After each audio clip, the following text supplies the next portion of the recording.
Então vamos lá, né? Paloma, você quer fazer a prece pra gente e a página? Posso fazer. Você prefere a prece primeiro? Sim, por favor. Tá me ouvindo bem? É que eu tô com fone de ouvido. Perfeitamente. Tá, perfeito então. Senhor nosso Deus, Pai de imensa bondade e justiça, obrigada, Senhor, pelo dia que tivemos e por este momento em estarmos reunidos em Seu nome, junto com toda a espiritualidade que possa nos ajudar, orientar a tua série e a todos nós.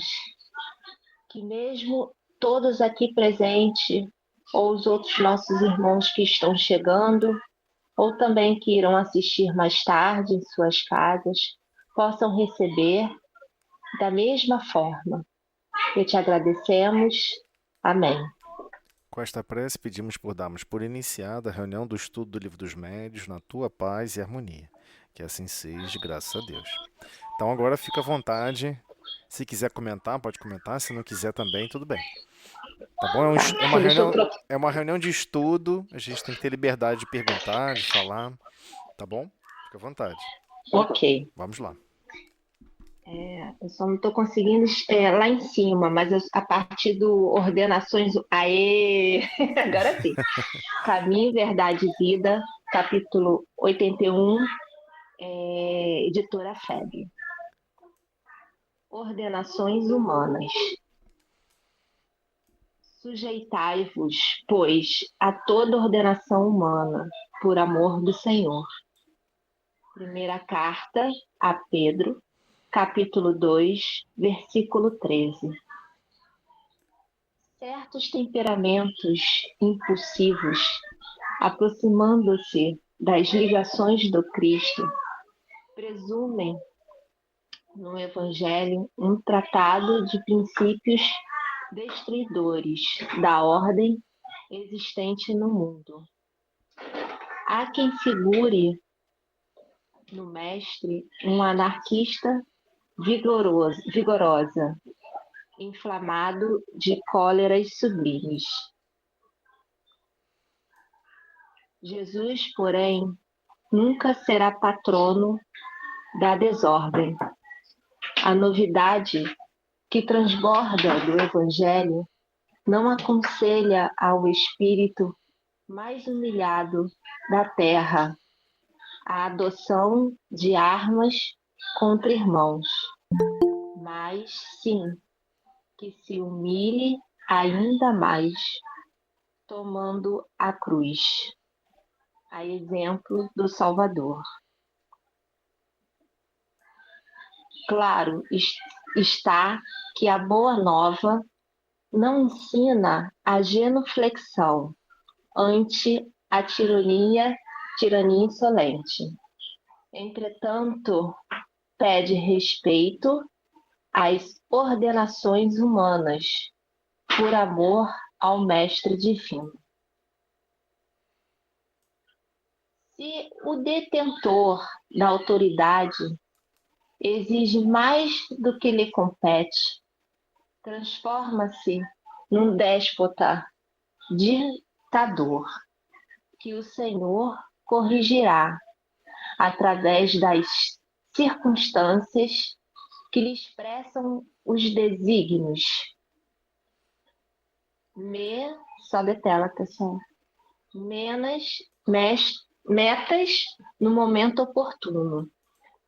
Essa certeza é mais um fator de tranquilidade para que o servo cristão, que em hipótese alguma deve quebrar o ritmo da harmonia.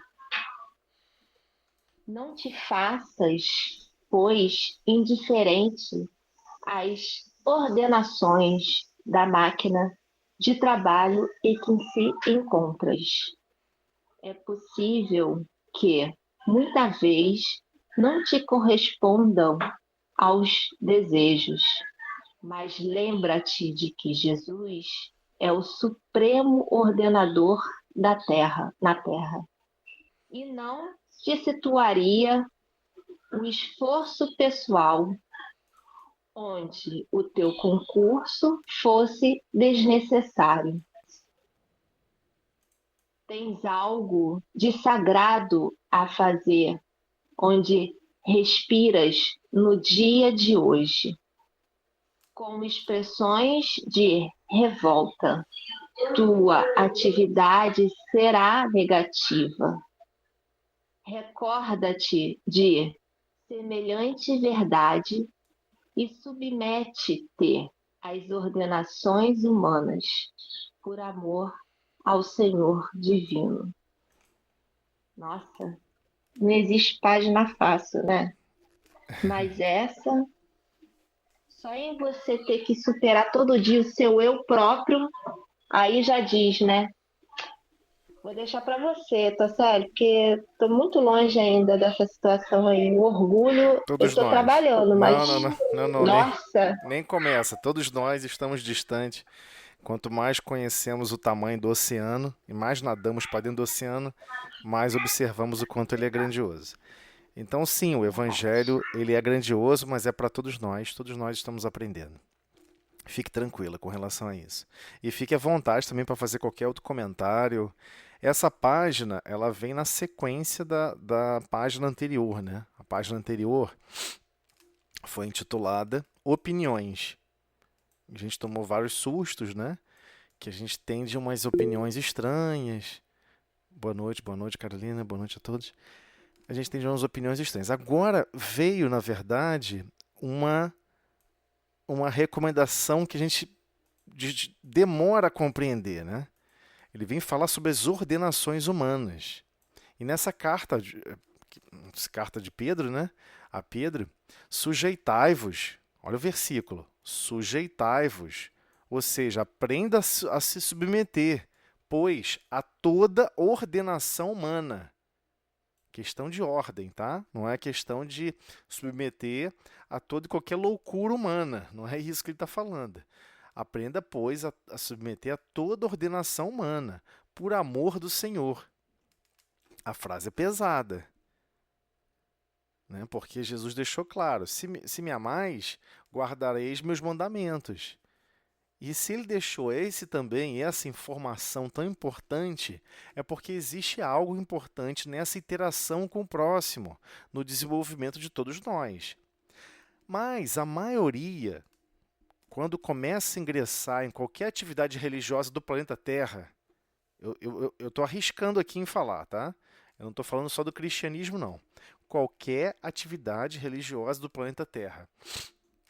Geralmente, acredita-se que o sagrado vai destruir como o mundo funciona e vai transformar ele de uma hora para outra num simples suspiro, ou num simples cataclisma, ou num simples terremoto, ou num vulcão em erupção, ou um planeta colapsando com o outro, como se isso fosse mudar as almas que aqui habitam. Então, as pessoas estão sempre muito preocupadas com cataclismas, com isso, com aquilo, com terremoto, com vulcão, com não sei o quê, com uma série de situações externas a ela mesma. Mas não compreende ainda que esse efeito, ou que essa capacidade, ou que essa intenção de falar e de interagir nesse viés, ou dessa forma, fala mais sobre a própria pessoa do que a própria realidade da atividade e dos princípios divinos. Então, por isso que Emmanuel começa aqui para a gente. Certos temperamentos impulsivos. A pessoa, de uma maneira impulsiva, ou seja, precipitada, tem um pensamento rápido, uma percepção rápida, acho que, aproximando-se das lições do Cristo, presumem no Evangelho um tratado de princípios destruidores da ordem existente no mundo. Aí pega e fala assim: tá vendo aquela pessoa que promoveu corrupção? Tá vendo aquela pessoa que promoveu isso, promoveu aquilo? Deus vai te destruir. O mundo vai te engolir. Estou dando só exemplos, tá? E as pessoas querem utilizar o evangelho para destruir o que ela está observando que é de ruim. É estranho esse movimento, mas é um movimento impulsivo. Só que o evangelho, o objetivo real do evangelho, ou seja, a boa notícia, né, se lembrarmos de onde vem a palavra evangelho, vem justamente do Império Romano. O Império Romano, quando adentrava uma certa região, uma certa cercania, um certo vilarejo, vinha a pessoa na frente segurando o estandarte e gritando: Evangelho, Evangelho, ou seja, eis a boa notícia. Você não vai precisar mais catar água no rio. Você vai ter água encanada. Você não vai precisar mais ter um exército no seu portão e todo mundo armado para poder manter o mínimo de ordem. Você não vai precisar implantar justiças alucinadas no seu quintal, ao seu derredor, para manter o mínimo de equilíbrio de convivência. Fique tranquilos, a ordem vai chegar com relação a esse vilarejo, a esse local. E Jesus, muito brilhantemente, é o Cristo, né? Não é à toa que ele utilizou esse recurso, ele pega e faz a mesma alusão. É chegada a boa nova, ou seja, o Evangelho de Deus. Vocês já reconheceram a importância do evangelho do mundo mecanicista. O evangelho, ou seja, a boa notícia das ordenações e das organizações materiais. E Jesus vem trazer as ordenações e organizações espirituais, aquelas que vão fundamentar o seu mundo íntimo. Ok? Por que isso aí é estranho? Porque a maioria acredita que Jesus, de certa maneira, era um revolucionário. Seria possível se tornar um revolucionário. O próprio Filipe e o próprio Judas Iscariotes acreditava que o mais importante era implantar rapidamente o reino de Deus agora na Terra, instantaneamente. Não, temos que implantar agora. Como? Na força. Então, geralmente, esses são os temperamentos impulsivos. Pode falar, Paloma. Tanto que eles não aguentavam essa brandura total de Jesus, né? Ele era sempre questionado, né? Exatamente. Inclusive, no livro específico que trata sobre as palavras, as convivências do Cristo com os discípulos, no livro Boa Nova, tem um capítulo detalhado sobre Judas Iscariotes, porque as pessoas compreenderam muito mal Judas. Judas somos todos nós. Todos nós que temos essa impulsividade somos um pouquinho Judas. Embora Judas, aqui na cultura humanoide, essa cultura esquisita que se dominou o planeta, essa cultura estranha, ela passou a reverenciar o nome de Judas como um traidor. Só que Judas amava profundamente o Cristo. Ele acreditava que estava ajudando Jesus. Não, Jesus é muito bondoso. Ele nunca vai querer impor os seus princípios. Por ele ser muito bondoso, nós é que temos que impor. Foi assim que Judas agiu. Ele achou que estava agindo no melhor dos interesses para o Cristo. Pode falar, Paulo. Eu parei de ser preconceituosa a respeito do Judas depois que eu comecei a ter os estudos, porque até então foi implantado em nós, né, essa questão do Judas ter sido mesmo o traidor, né? E ele tinha a missão dele, né? Tanto que várias vezes você está sempre pregando, dizendo essa parte, né? Ele tinha a missão dele, Jesus sabia o porquê dele fazer, e agora mais um motivo para você dizer aí que para mim carapuça serviu, que nós somos ele representado, né? Então, mas é porque falta experiência. Inclusive, Jesus falou isso para Pedro. Né? Antes de Pedro negar o Cristo 3 vezes, Jesus de Nazaré avisou: olha só, vai acontecer isso comigo, eu vou ser preso, eu vou ter sede, vão me dar vinagre, eu vou passar pelos maiores escárnios e maltratos que vocês possam imaginar, mas eu vou fazer tudo isso em nome do Pai. Vai me alegrar poder fazer tudo isso em nome do Pai. Pedro ficou doido. Que isso? Isso um pouquinho antes, o que Jesus solicitou para ele? E Felipe, quem dizem que eu sou? Fulano, quem dizem que eu sou? Aí chegou para Pedro: e você, Pedro? Tu és o Filho de Deus vivo, o Cristo, Consolador. E aí todo mundo ficou, né, estarrecido quando Jesus pegou e falou: agora por ti fala o Espírito Santo. Ou seja, foi uma comunicação mediúnica, foi uma influência mediúnica de um espírito superior que fez ele falar exatamente a frase que deveria ter falado, para impactar ali a todos, mas sim, era um sentimento genuíno de Pedro. Aí o que aconteceu minutos depois? Pedro vai e fala um monte de asneira. Quando Jesus comenta tudo o que aconteceu com ele, Pedro pega e fala: Que isso? Se você continuar falando assim, as pessoas vão começar a achar que Deus não é justo, que Deus não é bondoso. Aí Jesus pega e corrige ele: Cala-te, porque agora fala através de ti o demônio. Ou seja, toda qualquer inspiração contrária ao processo de evolução, contrária às manifestações de Deus no mundo. E ele fica horrorizado, aterrorizado. Mas ele, de novo, Pedro também foi impulsivo. Todos nós, de certa maneira, temos um pouco do temperamento impulsivo. Calma aí, só um minutinho que eu preciso atender um telefone. Desculpa, só um minutinho.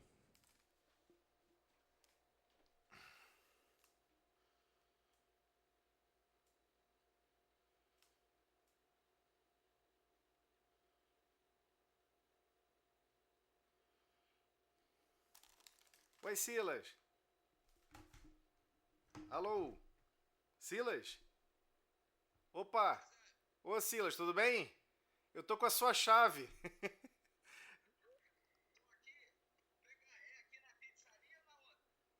É na. É na esquina. Na esquina tem o. Oh, meu Deus.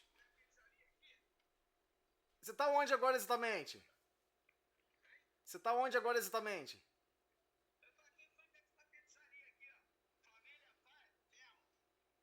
Não, não. Não, é aqui na. Quase em frente à Rua das Flores. É Travessa Soares, Travessa Soares. É na Mangueira, no sinal da Mangueira. Tá bom. Falou, um abraço. Um abraço, tchau, tchau.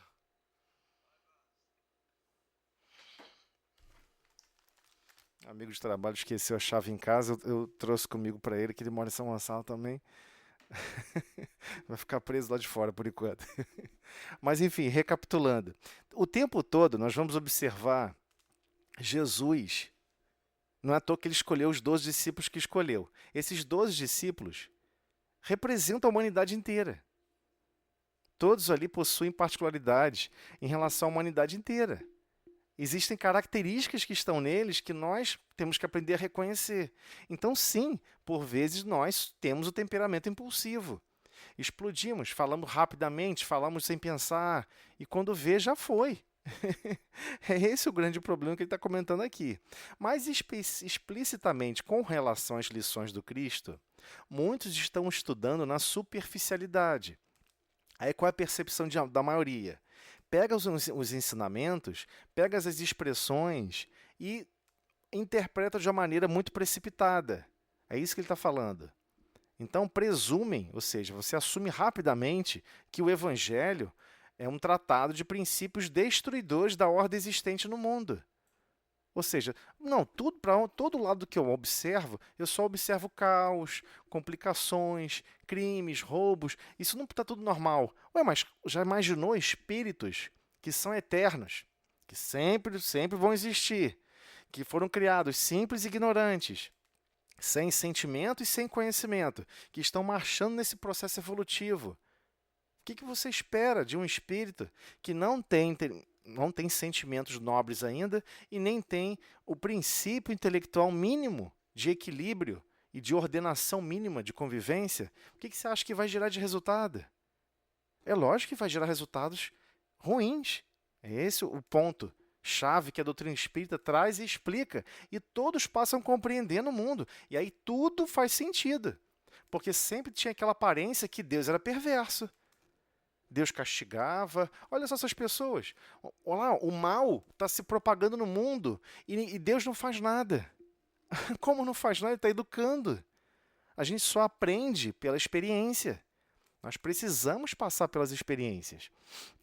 E é difícil compreender e aceitar que essas experiências precisam ser cumulativas. Ou seja, aquele que é muito perverso vai se tornar menos perverso.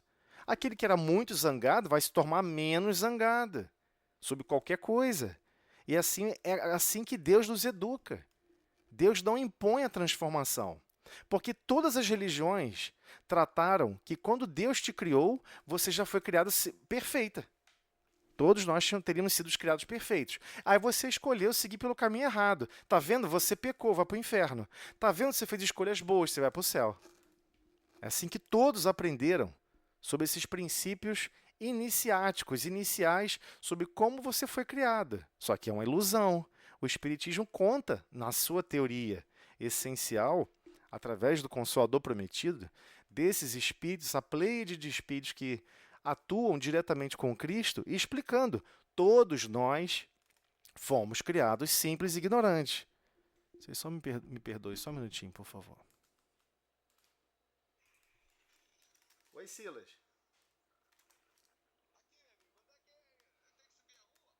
Não, não precisa. Você está onde agora? Na Travessa Soares? Eu tenho que subir a rua? Pode ser. Você está onde agora? Qual rua? Estou aqui em frente à agência de automóveis Lorena Car. É isso aí. Só ter essa rua em frente? Pode subir que é o que eu te encontro. Pode subir aqui que eu te encontro, aqui na rua. Vou pra rua agora, só um minutinho. Pera aí.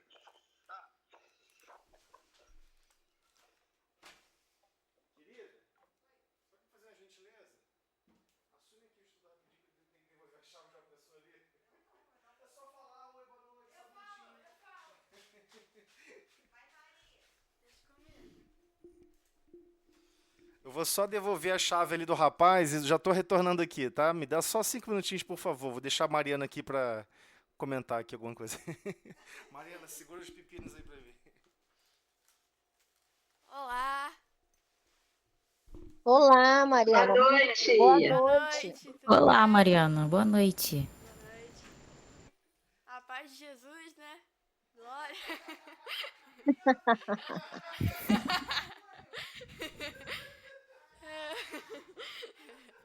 Como vai? Tudo bem.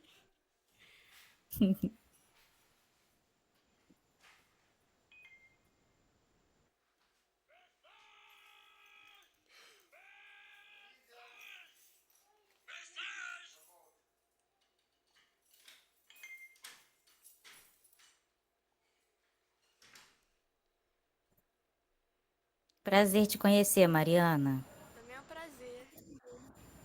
Eu também não te conheço, então deixa aí meu prazer também.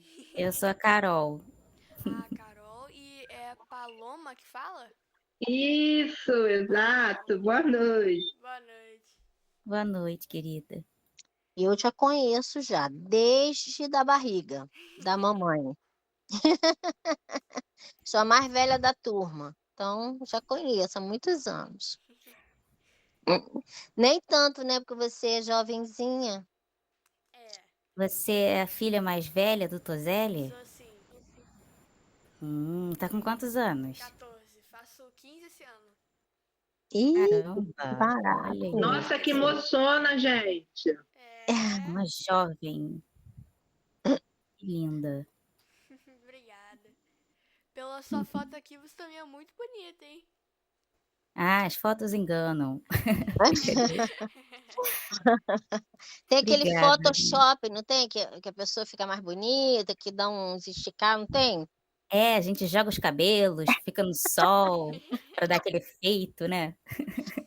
Gente, deixa eu perguntar uma coisa a vocês, que eu não sei. Por que não aparece meu nome? De vocês aparece aqui Paloma, Carolina, O seu Tozelli, nome mas aparece. Tá aparecendo aparece para Luciene e vocês? Reimão pra mim. Ah, então Exatamente, tá. é isso que eu ia falar. Para nós não aparece, entendeu? Ah, Aparece para os outros alunos, para a gente identificar você, entendeu? Ah, entendi. Eu falei, ué, meu Deus, por que não aparece meu nome aqui? Como é que vai saber que sou eu? Mas é por causa disso. Faz parte. Eu também, minha filha, eu levo cada surra, só Deus. Ah, não Mas fala não, a meu gente filho. vai indo, vai indo. Deus vai empurrando e a gente vai caminhando. É, Vou Aprendendo empurrar. com a prática, né? Eu vou empurrando mesmo, gente. Vou empurrando. Porque hoje em dia a gente vê as crianças, né? Já nascem com o celular na mão, gente.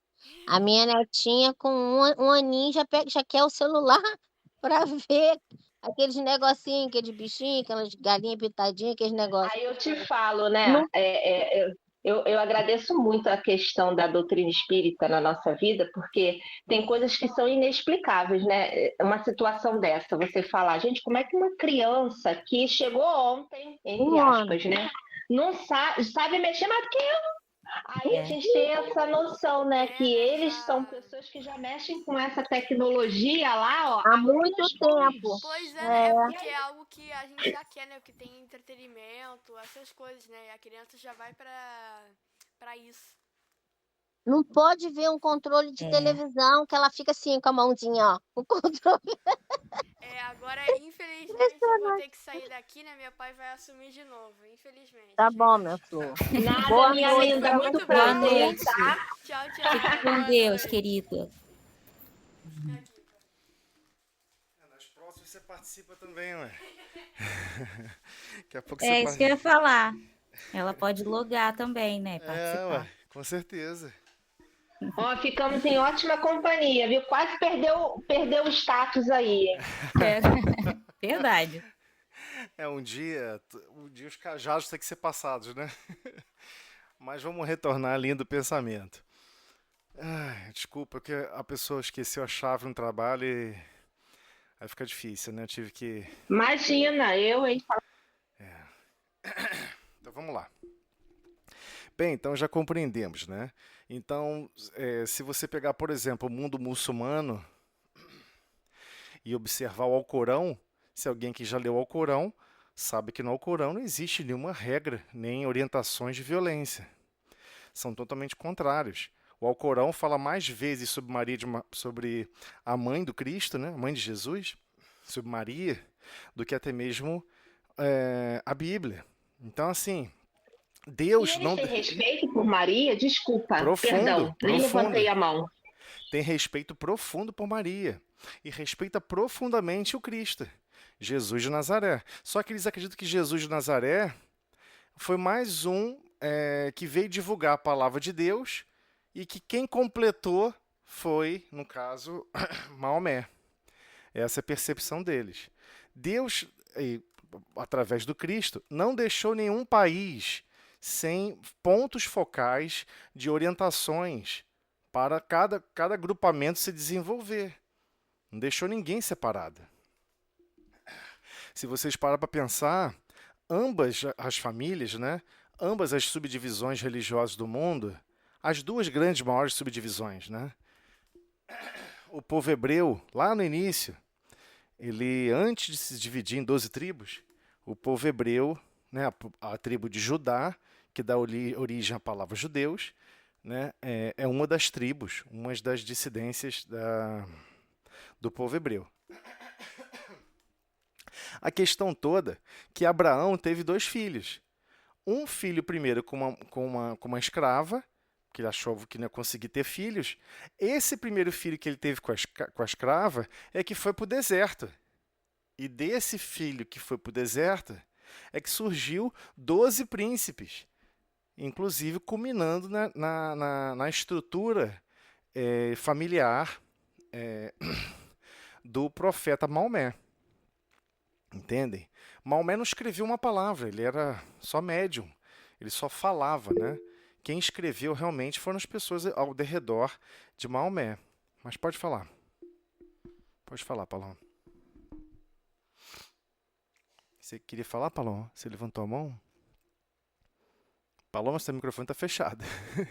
Você deve estar falando Ai, com... desculpa. Tranquilo. Aqui é só por um item de uma pergunta, quando você puder comentar. Porque tem explicação espiritual, claro que tem, porque tudo tem explicação. Mas a respeito dessa sei lá, esse preconceito contra a Maria nessas outras religiões.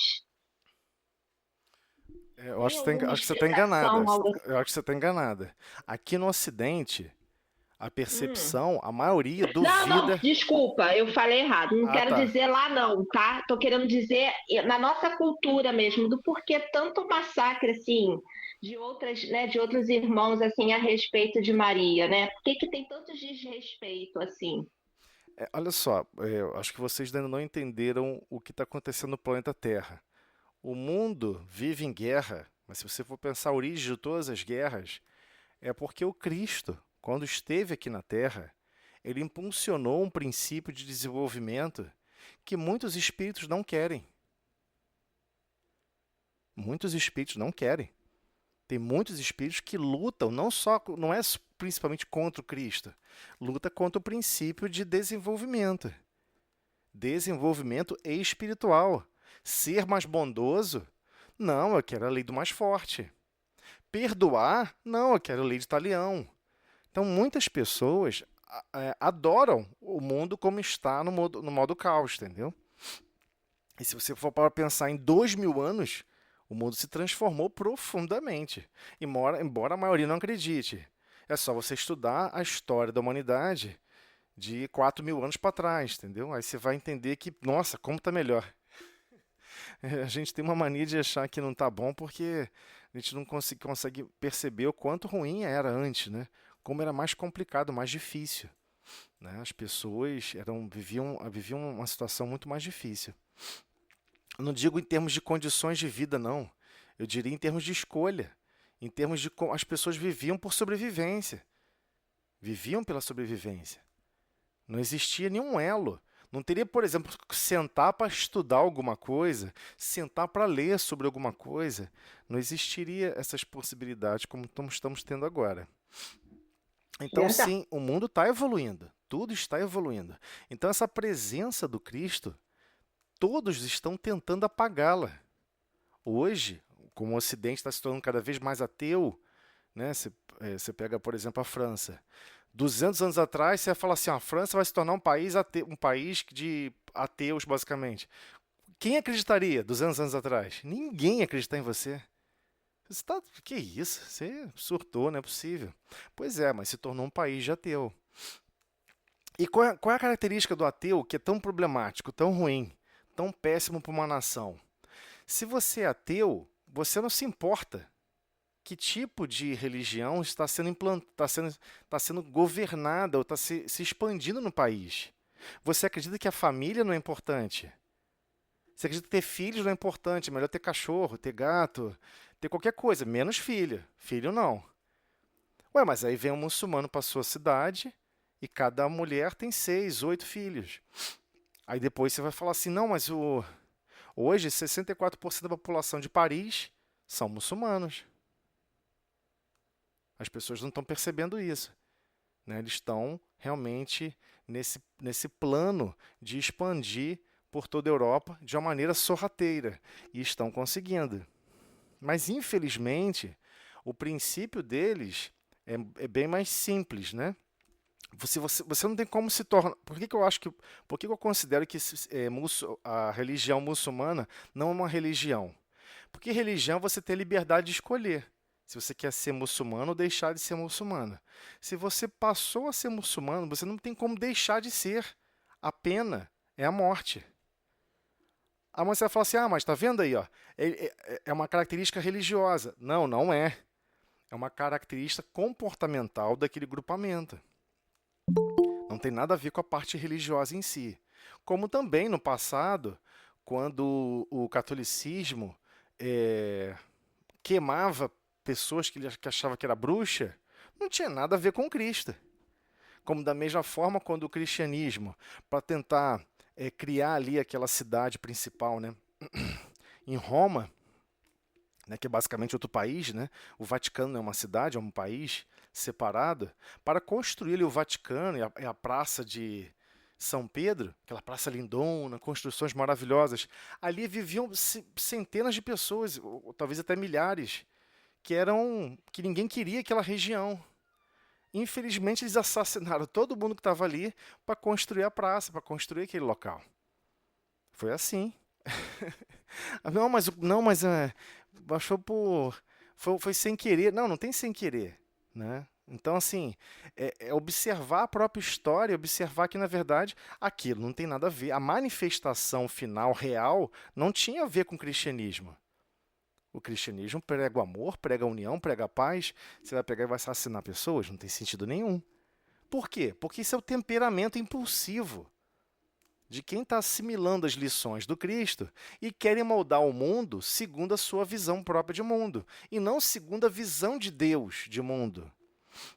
Mas é muito difícil. Até hoje, você pega uma pessoa que está décadas no espiritismo e você fala, olha só, a parte mais essencial do espiritismo é aquela informação que Kardec trouxe para todos nós, por comunicação mediúnica, não foi teoria dele, ele deixa isso bem claro, que todos nós fomos criados simples e ignorantes, sem sentimento e sem conhecimento algum.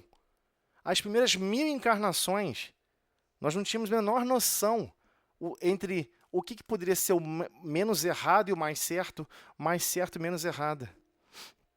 Eu até já falei isso com vocês aqui mais de uma vez, inúmeras vezes. Nossa, tem pessoas que adoram ficar observando o mal do outro, o que o outro faz de mal, e ficar falando, tá vendo lá, fulano tá fazendo aquilo de mal, tá vendo essa pessoa perversa? Ela tá feliz que agora ela consegue perceber. Porque 300 anos atrás, ela achava tudo normal. Não vê problema nenhum. É esse o ponto-chave que a gente não percebe.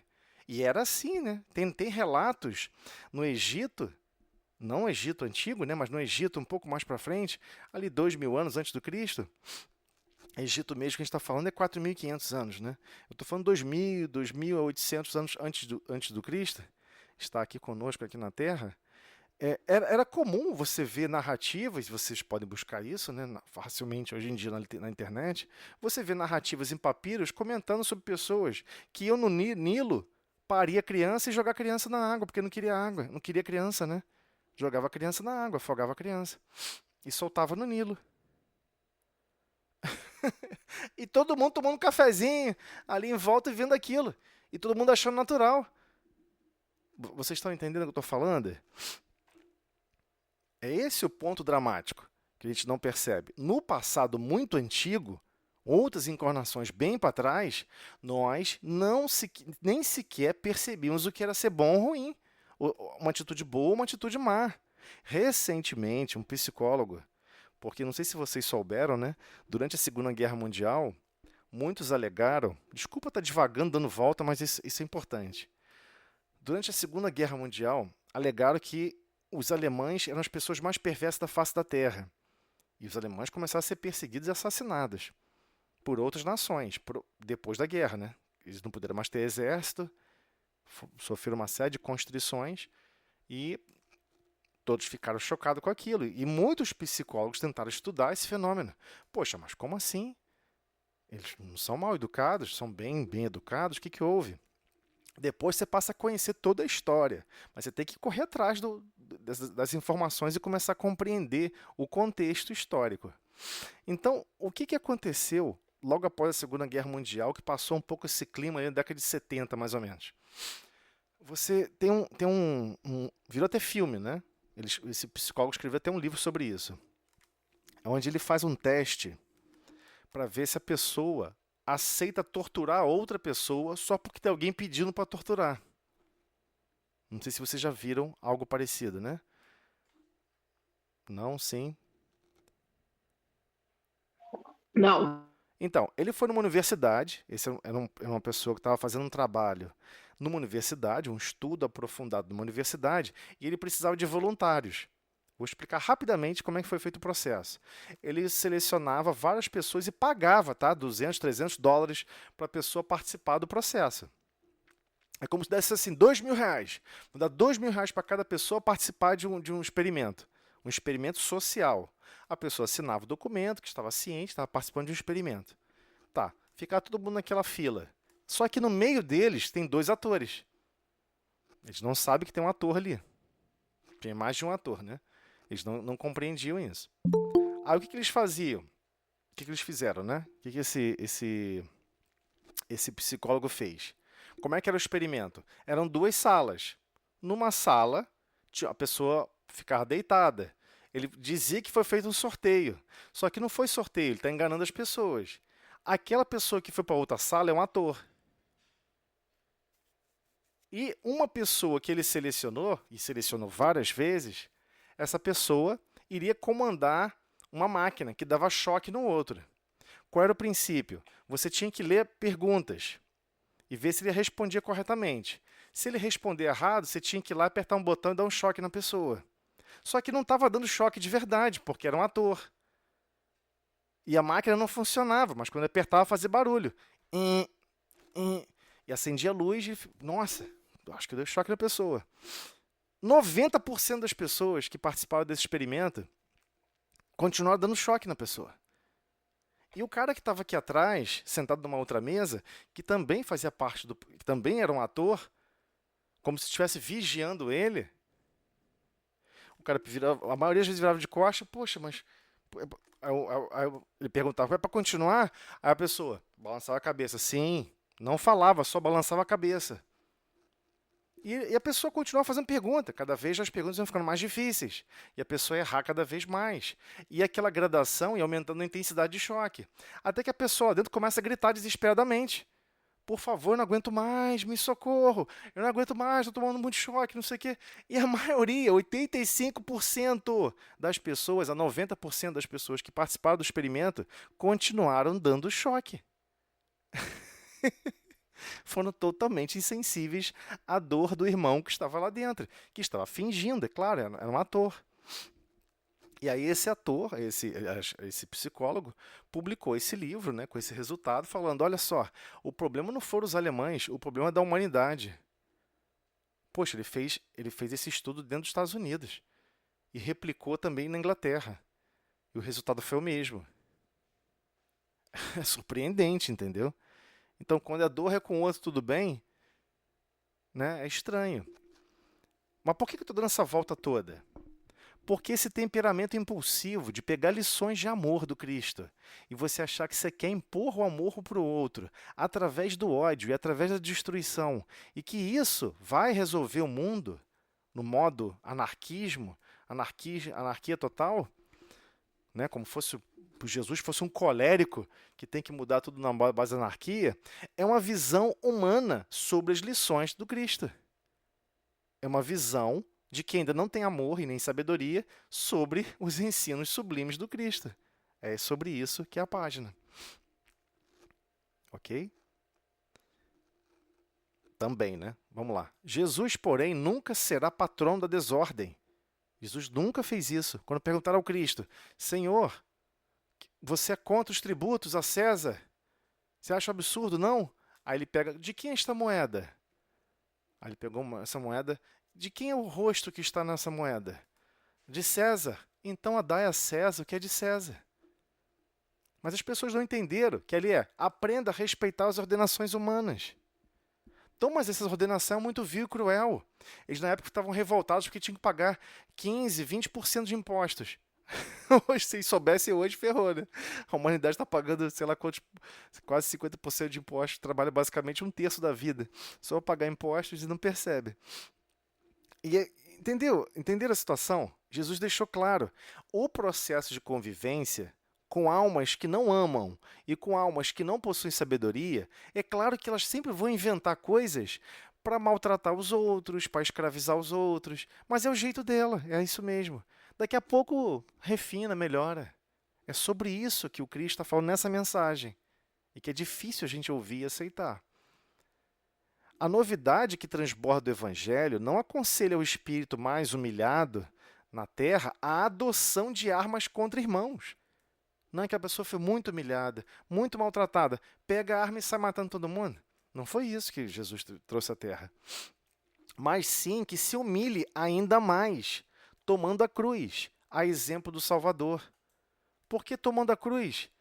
Tomando aquele sofrimento que está sendo imposto. Mas a pessoa está me impondo um sofrimento que eu acho que está errado. Eu não devia estar sofrendo aquela humilhação, aquele problema. Mas quem está errando é o outro, não é você. Você não está mais naquele nível de erro. Sabe, igual você conversar com a criança pequenininha. A criança pequenininha que é o ursinho de pelúcia, briga pelo ursinho de pelúcia. Mas você não tem mais interesse pelo ursinho de pelúcia. Você evoluiu, você cresceu, você se tornou adulto. É essa a diferença fundamental, o pilar fundamental. Ah, mas eu não quero sentir dor, eu não quero sentir nada. Bem, então você nasceu no planeta errado. Porque aqui é dor do dia 1 até o último dia, fica tranquilo. É se adaptar às adversidades do planeta, às adversidades do corpo físico. Fica sem cuidar do corpo físico, para de fazer exercício para você ver o que acontece. Você não consegue agachar no chão depois. Tudo dá trabalho o tempo inteiro. Tudo é um processo educativo contínuo para todos nós. Então, claro está que a Boa Nova não ensina a genuflexão ante a tirania insolente. Ou seja, ele não está falando para você concordar e ficar aceitando tirania. Não é nesse sentido. Entretanto, pede respeito às ordenações humanas, por amor ao Mestre Divino. Tem até uma mensagem lindíssima no livro Jesus no Lar. Eu vou depois colocar essa mensagem para vocês lá como audiolivro rapidamente, em algum momento, lá no grupo, onde está Jesus, onde tem a mensagem, onde Jesus está contando uma historinha, onde tem uma pessoa que reencarnou e que ele queria muito se desenvolver aqui na Terra. Aí ele foi trabalhar com uma pessoa que era especialista em escultura, de fazer colunas. Aí ele rapidamente não quis trabalhar com essa pessoa. Aí depois foi trabalhar com alguém que fazia, sei lá, jardins, cuidava de jardins. Aí também não aguentou a pessoa. Aí os anos passam, a pessoa desencarna. Aí vai encontrar com os espíritos que planejaram a encarnação dele. Mas, meu irmão, o que houve? Por que você não se empenhou? Não. Poxa, o primeiro era uma pessoa zangada, era um tirânico, muito rigoroso comigo.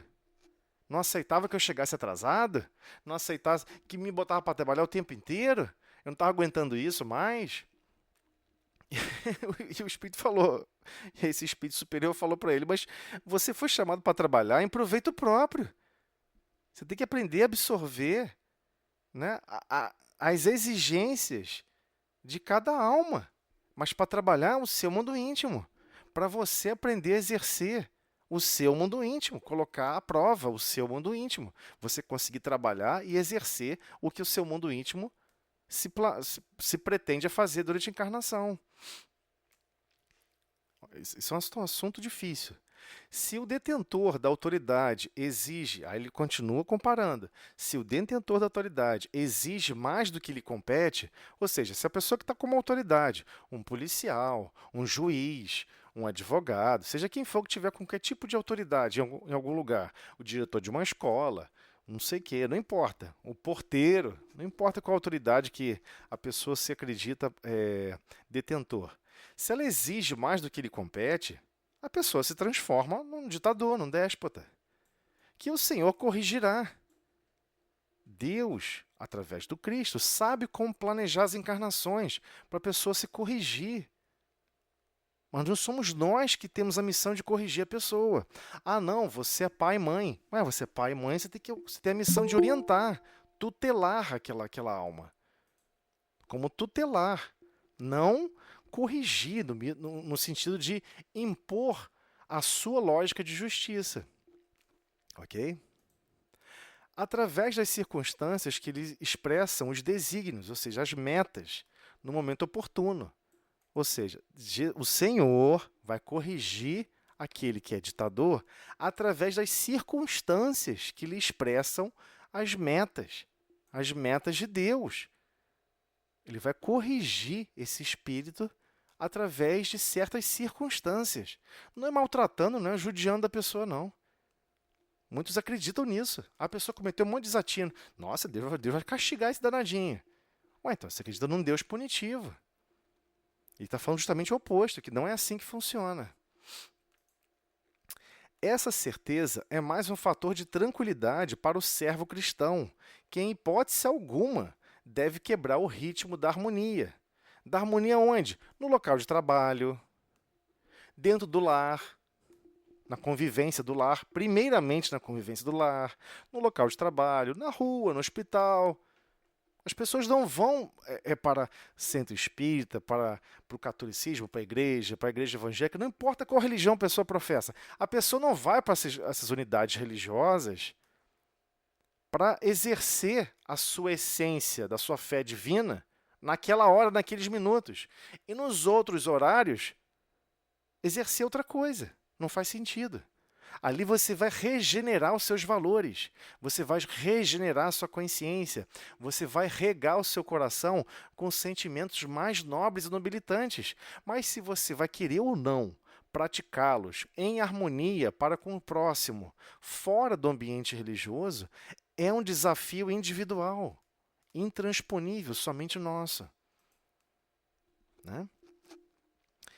Não te faças, pois, indiferente às ordenações da máquina de trabalho em que te encontras. Ah, não aguento trabalhar para essa pessoa é muito zangada, muito exigente, absurdo, não vou trabalhar para essa pessoa não, quero mais que ele se lasque. Não faça isso. É possível que, muita vez, não te corresponda aos desejos. É verdade, talvez não corresponda, mas lembra-te de que Jesus é o supremo ordenador na Terra. E não te situaria o esforço pessoal onde o teu concurso fosse desnecessário. Ou seja, você não estaria reencarnado do lado dessa pessoa à toa. Você não está reencarnado do lado dessa pessoa, ou do lado dessa circunstância, ou convivendo naquela circunstância à toa. A questão é, você é capaz de imaginar o que Deus espera de você nesse cenário, nessa situação? Como que eu devo agir? Com certeza não é pela revolta, não é pela tirania. Não é pela explosão negativa de querer causar um rebuliço. Não, vou mudar essa pessoa na marra. Não, você tem que mudar essa pessoa com as atitudes de amor e de carinho, de zelo e compreensão. É uma alma adoecida. A pessoa só sabe amar com o coração adoecido.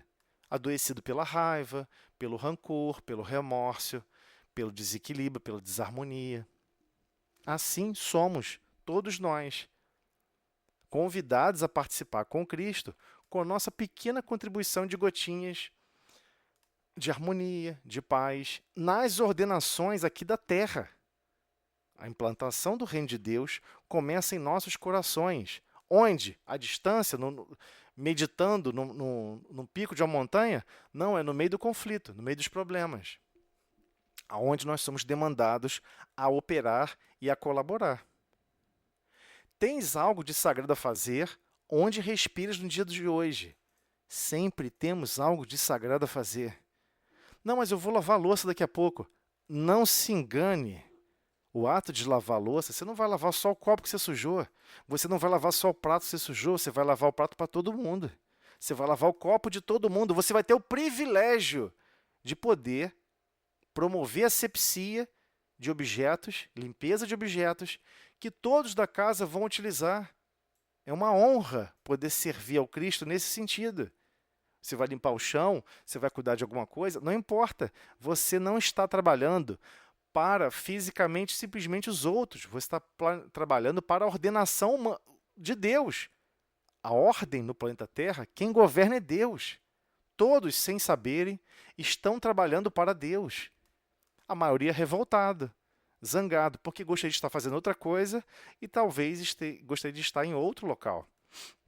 Por não compreender o que possui de sagrado a fazer, mas fazer por amor.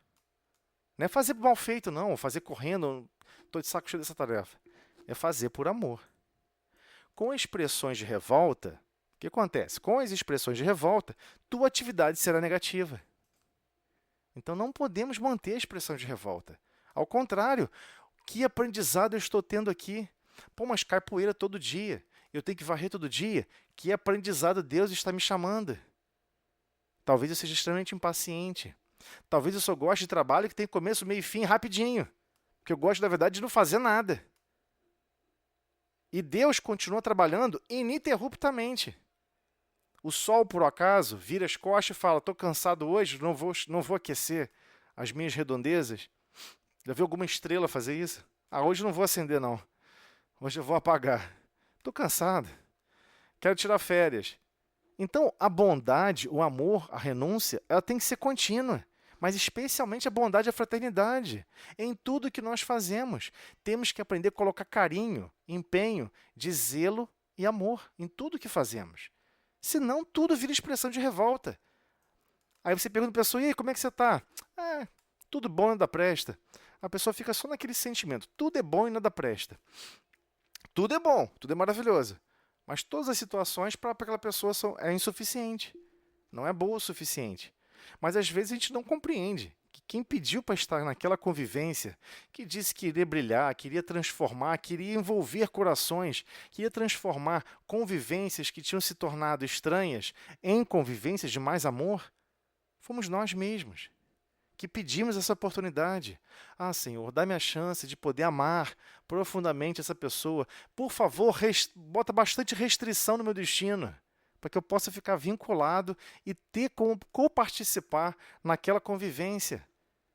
Eu vou me empenhar, vai dar certo, eu confio. Vocês compreendem o que eu estou falando? Como o processo é difícil de mergulhar? Mas sim, as E aí a ordenações... gente. Sim, pode falar, pode falar. Desculpa. Pode falar. E aí a gente fala para a pessoa, né? Ah, mas pediu sim. Ainda fala assim, né? Pediu, a pessoa não pediu, não sou maluca. Eu não sou maluca, eu dou pelo. Aí a gente fala, mas pediu sim. A gente fica rindo. Pois é, mas é um privilégio poder estar ali, né, convivendo com quem nós temos que conviver. A gente não compreende a grandeza do que nos está sendo ofertada. Qual é a maior dívida que nós temos para com Deus? Eu volto a falar isso, eu vou falar isso milhões de vezes, até todo mundo se cansar de mim. Ah, mas eu assassinei 1000 pessoas. Ah, mas eu destruí não sei o quê. Ah, mas eu maltratei, mas eu roubei, eu enganei, eu traí. Fica tranquilo, tranquilo. Todas as dívidas que você tem não se comparam às dívidas que você tem para com Deus. Porque tudo que lhe foi planejado para você exercer o melhor de você mesmo. Exercer o máximo de bondade, o máximo de fraternidade dentro do seu potencial. E nem isso você quis exercer. O que acontece? A nossa real dívida para com Deus são dívidas de amor. Amor não praticado. Bondade não praticada. Fraternidade não praticada. Isso é cumulativo. E Deus vai colocar outros destinos no nosso caminho para que possamos nos empenhar. Mas inicialmente por situações constritivas. Vamos perceber situações que nos constrangem, por constrangimento. Né? Vem por forma de filhos, vem por limitações financeiras, vem por forma disso, forma daquilo. A gente vai escolhendo estar em convivência, mas na verdade com aquela sensação de que ele está fugindo. Ah, eu queria estar em outro lugar. Como se estivesse em outro lugar fosse ser mais bondosa. Como se estivesse em outro lugar fosse ser mais fraterna. A essência, ainda distorcida, é a mesma. Ainda temos dificuldades absurdas de nos portarmos com amor e carinho para com todos. Mas vamos lá, gente, já avançamos aqui bastante, vamos para o Livro dos Médiuns. Desculpa aí pelo horário, mas é uma página importante. Todas essas páginas do livro Caminho, Verdade e Vida são impressionantes, tá? É um livro que eu recomendo a todos. Deem uma lida depois com calma. Claro que são páginas para se estudar, né? Não dá para simplesmente ler. São páginas um pouco mais intensas, né? Que demandam da gente uma reflexão com mais carinho. Por isso que é tão importante para a reunião de estudo, especialmente para os médiuns. Todos os médiuns, né? Todos nós somos médiuns. Então, especialmente para o médium de psicofonia, psicografia, ou até aqueles que acreditam que não têm mediunidade nenhuma aparente e que estão co-participando em reunião mediúnica, precisam compreender profundamente esses sentimentos. Porque lá na mesa mediúnica, você não faz nada fisicamente. Sua contribuição não é física. Você vai levantar concreto? Balde de concreto? Não. Você vai construir uma igreja, um prédio? Não. O que você está construindo ali? Sentimentos nobilitantes. Sentimentos de carinho. Sentimentos de compreensão. Onde nós começamos a compreender. Nossa, olha como a pessoa está zangada. Nossa, olha como é que o outro está zangada. Nossa, olha o que acontece com a ausência de perdão. Olha o que acontece com a ausência de praticar um pouco mais de zelo e carinho e atenção. Olha o que não é viver a verdadeira caridade, como está lá no Livro dos Espíritos. Como Jesus compreendia a verdadeira caridade, benevolência para com todos, indulgência, ou seja, compreensão e tolerância para com as imperfeições alheias e perdão das ofensas. Quando a gente compreender que são sentimentos extremamente profundos que transformam completamente o nosso mundo interior, vamos querer praticar e nos tornarmos mais hábeis nesses sentimentos. E é essencial, na hora da reunião mediúnica, termos esse laço de fraternidade para quem está se comunicando. A pessoa às vezes está presa a sentimentos de ódio, sentimentos de revolta, que ela não consegue se desprender. É como se tivesse caído num poço fundo e não consegue subir. Então, nós também já estivemos em posições coléricas, zangados, revoltados, e temos que aprender como viver outros sentimentos no nosso mundo íntimo. Se a gente não tentar cultivar o grande deserto que ainda é o nosso mundo íntimo, o nosso coração, ninguém vai cultivar por nós. Deus nos criou simples e ignorante, mas Ele nos convida a participar da criação desse reino de Deus também em nossos corações. Ele não fará por nós. Ele vai dar todos os recursos para que possamos fazer. Está aqui a enxada, está aqui o balde d'água, está aqui a semente, vários recursos. Quem vai cavar? Deus? Não, é você. Quem vai cavar o seu mundo íntimo é você. E isso é essencial para a mesa mediúnica. Você não trabalha nada fisicamente lá do ponto de vista o driver, né? Ou seja, o que vai mover todos os potenciais de ajuda, como você vai mobilizar a sua vontade, tem que ser com a vontade em relação ao amor, em relação à fraternidade, mas precisamos de treinamento com relação a esses aspectos, né? Mas desculpa aí, gente, já falei demais. Vamos retornar agora para o item 170, só para vocês recordarem. Nós estamos falando sobre os médios videntes, tá? Saímos aqui do item 167, né? Conversamos um pouquinho sobre como... Deixa eu só aumentar um pouquinho a letra, que acho que fica melhor para vocês verem no celular.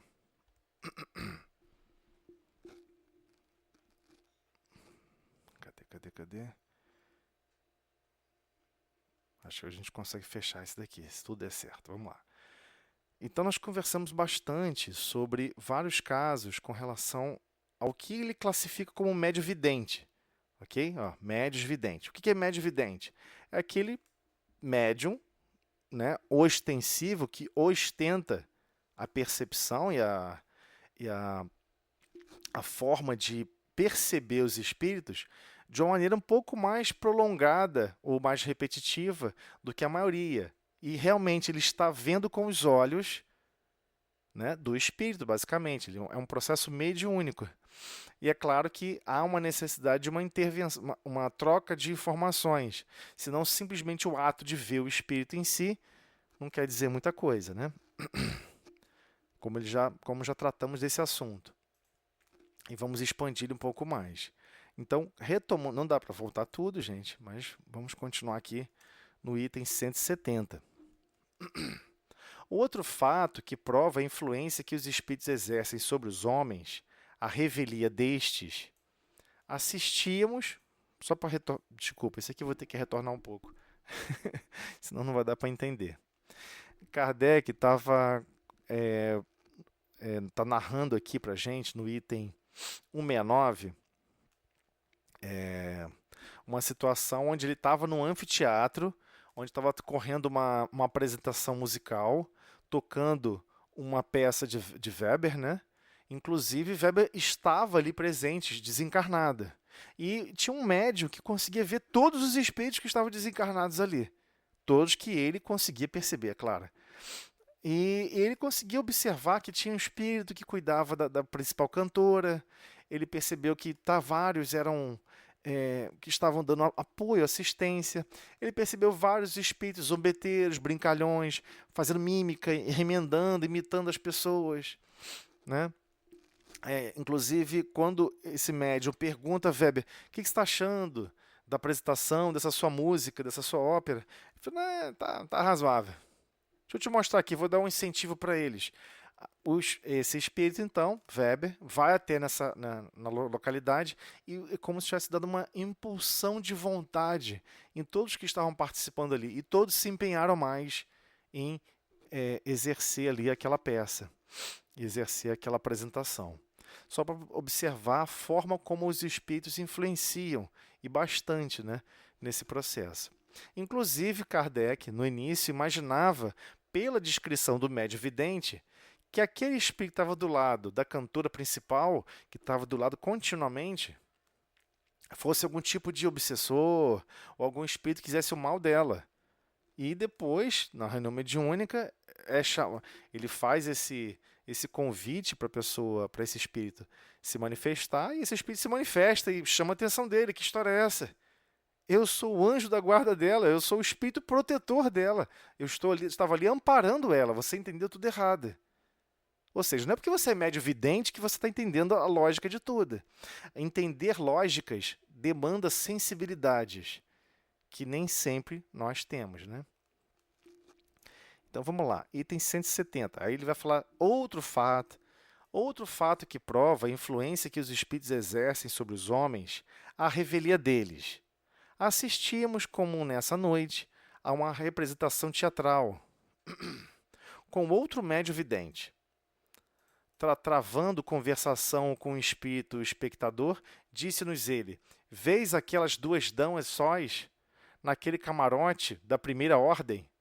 Primeira ordem é do primeiro balcão, né? Do primeiro balcão ali da parte superior do teatro. Pois bem, estou esforçando-me por fazer que deixem a sala. Olha isso, hein? Dizendo isso, o médium ouviu ir colocar-se no camarote em questão e falar às duas. De súbito, estas, que se mostravam muito atentas ao espetáculo, se entreolharam, parecendo consultar-se mutuamente. Depois, vão-se e não voltam mais. O espírito nos fez, então, um gesto cômico, que, querendo, né, significar que cumprira o que dissera. Não o tornamos a ver, para pedir-lhe explicações mais amplas. É assim que muitas vezes fomos testemunhas do papel que os espíritos desempenham entre os vivos. Observamo-los em diversos lugares de reunião, em bailes, concertos, sermões funerais, casamentos, etc. E por toda parte os encontramos atiçando paixões mais, soprando discórdias, provocando rixas e rejubilando-se com as suas proezas. Outros, ao contrário, combatiam essas influências perniciosas, essas influências ruins, né? Porém, raramente atendidos. Perceberam? Kardec narrando. Tudo isso que Kardec pôde narrar e pôde detalhar, Kardec não era um médio vidente. Foi um médio vidente que narrou para ele, que contou para ele tudo o que estava acontecendo. Né? Então, prosseguindo. 171. Item 171. A faculdade de ver os espíritos pode, sem dúvida, desenvolver-se, mas é uma das que convém esperar o desenvolvimento natural, sem o provocar, não se querendo ser joguete da própria imaginação. Quando o germe de uma faculdade existe, ou seja, quando essa parte inicial, né, dessa possibilidade se manifesta de vez em quando, né, ela se manifesta de si mesma. Em princípio, devemos contentar-nos com as que Deus nos outorgou, de outorga mesmo, né, de estarmos sendo compelidos a exercê-la. Né? Desculpa, aqui perdi a posição. Sem procurarmos o impossível. Por isso que, pretendendo ter muito, corremos o risco de perder o que possuímos. Aí Kardec até faz uma citação bíblica a respeito disso. Né? Uma pessoa quer ter muita mediunidade e acaba não tendo nenhuma, porque não consegue dar tempo ao tempo, nem desenvolver como deveria estar se empenhando para desenvolver aquelas faculdades mediúnicas, né? Com paciência e resignação.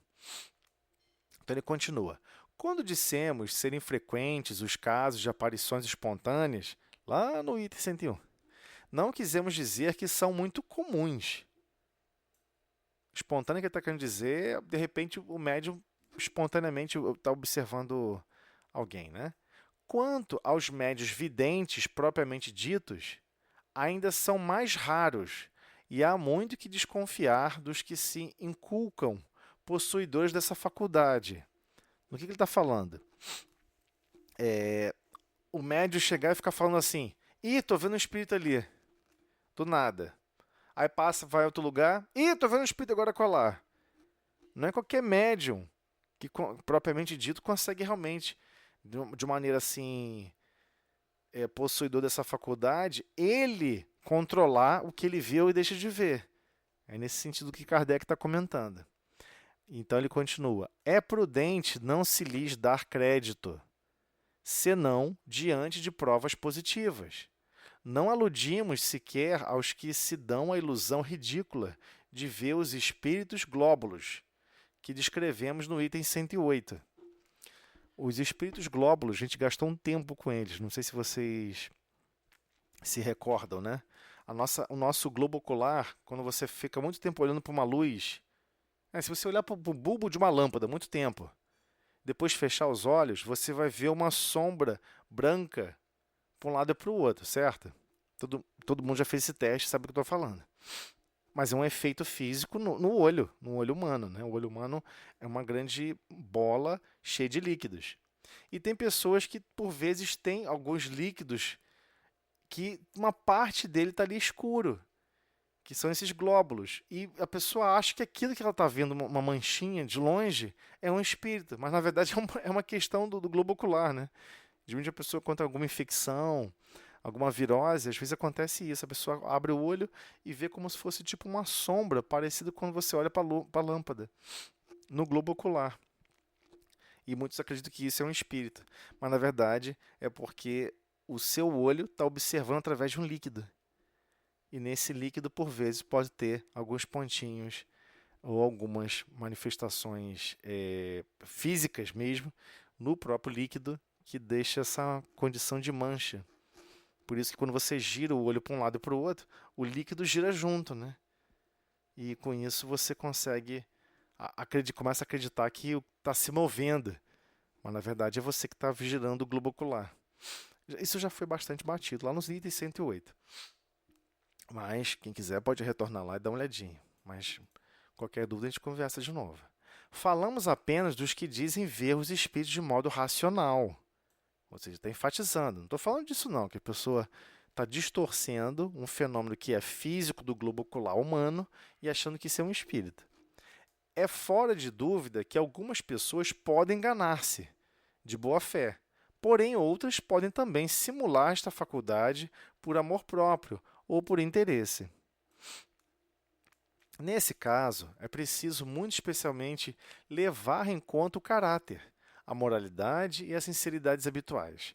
Todavia, nas particularidades, sobretudo, é que se encontram meios de mais segura verificação, porquanto algumas há que não podem deixar suspeita, como, por exemplo, a exatidão no retratar espíritos que o médium jamais conheceu, quando encarnados. Pertence a essa categoria o fato seguinte. Agora ele vai narrar um fato que o médium está comentando sobre isso, o médium vidente. Uma senhora viúva, cujo marido se comunica frequentemente com ela, estava certa de vez em companhia de um médium vidente, que não a conhecia. Ela estava, num certo momento, em companhia de um médium vidente, que ela não conhecia. Como não lhe conhecia a família, também não sabia quem era quem, disse-lhe o médium em dado momento: veja um espírito perto da senhora.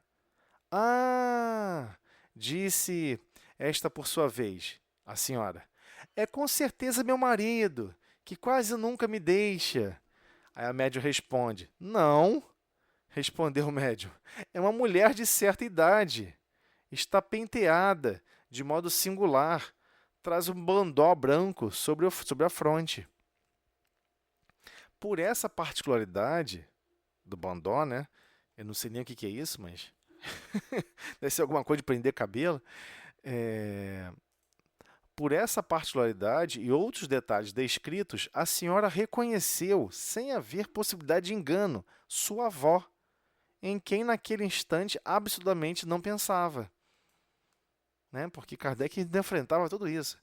Algumas pessoas, ele apresentava a narrativa às pessoas. Não, porque a pessoa estava pensando isso na hora. E aí a pessoa induziu o outro a falar isso. Isso é tudo enganação. Não tinha Kardec ficar argumentando, olha, não, tem testemunhas suficientes sobre esse fato, não é verdade. Que é enganação, nem tudo é enganação. Tem que saber separar as coisas. Continuando. Se o médium houvesse querido simular a faculdade, fácil lhe fora acompanhar o pensamento da dama. Ele podia continuar falando, é verdade, é o seu marido, né? Seu marido, seu JL, tá certo, L, Luiz, o nome dele é Luiz. Entendeu? As pessoas que estão enganando os outros fazem esse tipo de traquinagem, né? Eu estou falando de encarnado, né? Estou nem falando de desencarnado. Então, Kardec está relatando justamente isso. Se o médium houvesse querido simular a faculdade, fácil lhe for acompanhar o pensamento da dama, ou seja, dessa viúva, e falar e ficar confirmando que era assim o marido dela. Entretanto, em vez do marido, com quem ela se achava preocupada, ele viu uma mulher com a particularidade do penteado, da qual coisa alguma lhe podia dar ideia. E a pessoa não viu foto, não viu nada disso para poder afirmar, para poder usar essa informação contra aquela senhora. Porque, na verdade, ele não conhecia a senhora, muito menos o espírito desencarnado. Quem confirmou que era a avó foi a própria viúva. Este fato prova também que a vidência, no médium, não era reflexo de qualquer pensamento estranho. O que muitos acreditavam, e alguns ainda advogam nesse sentido, né?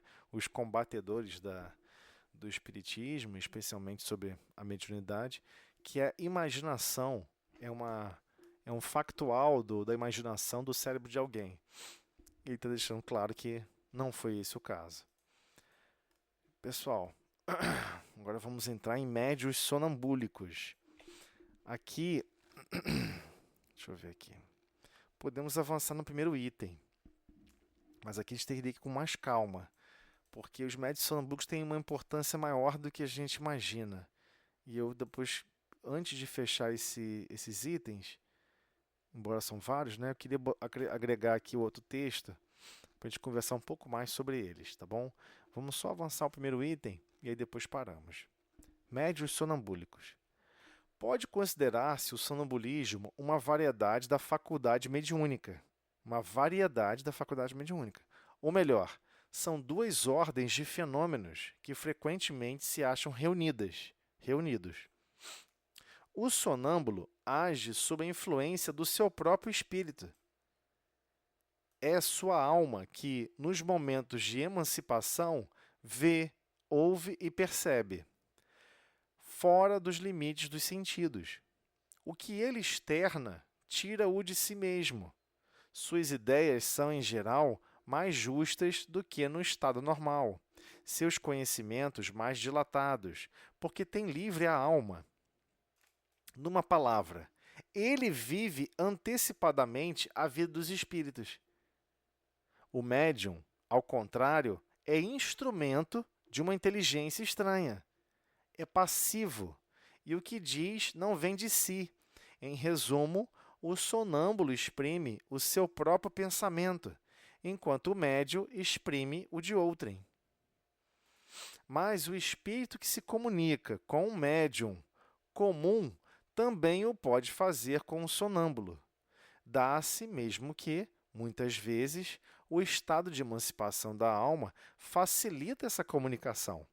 Muitos sonâmbulos veem perfeitamente os espíritos e os descrevem com tanta precisão como os médiuns videntes.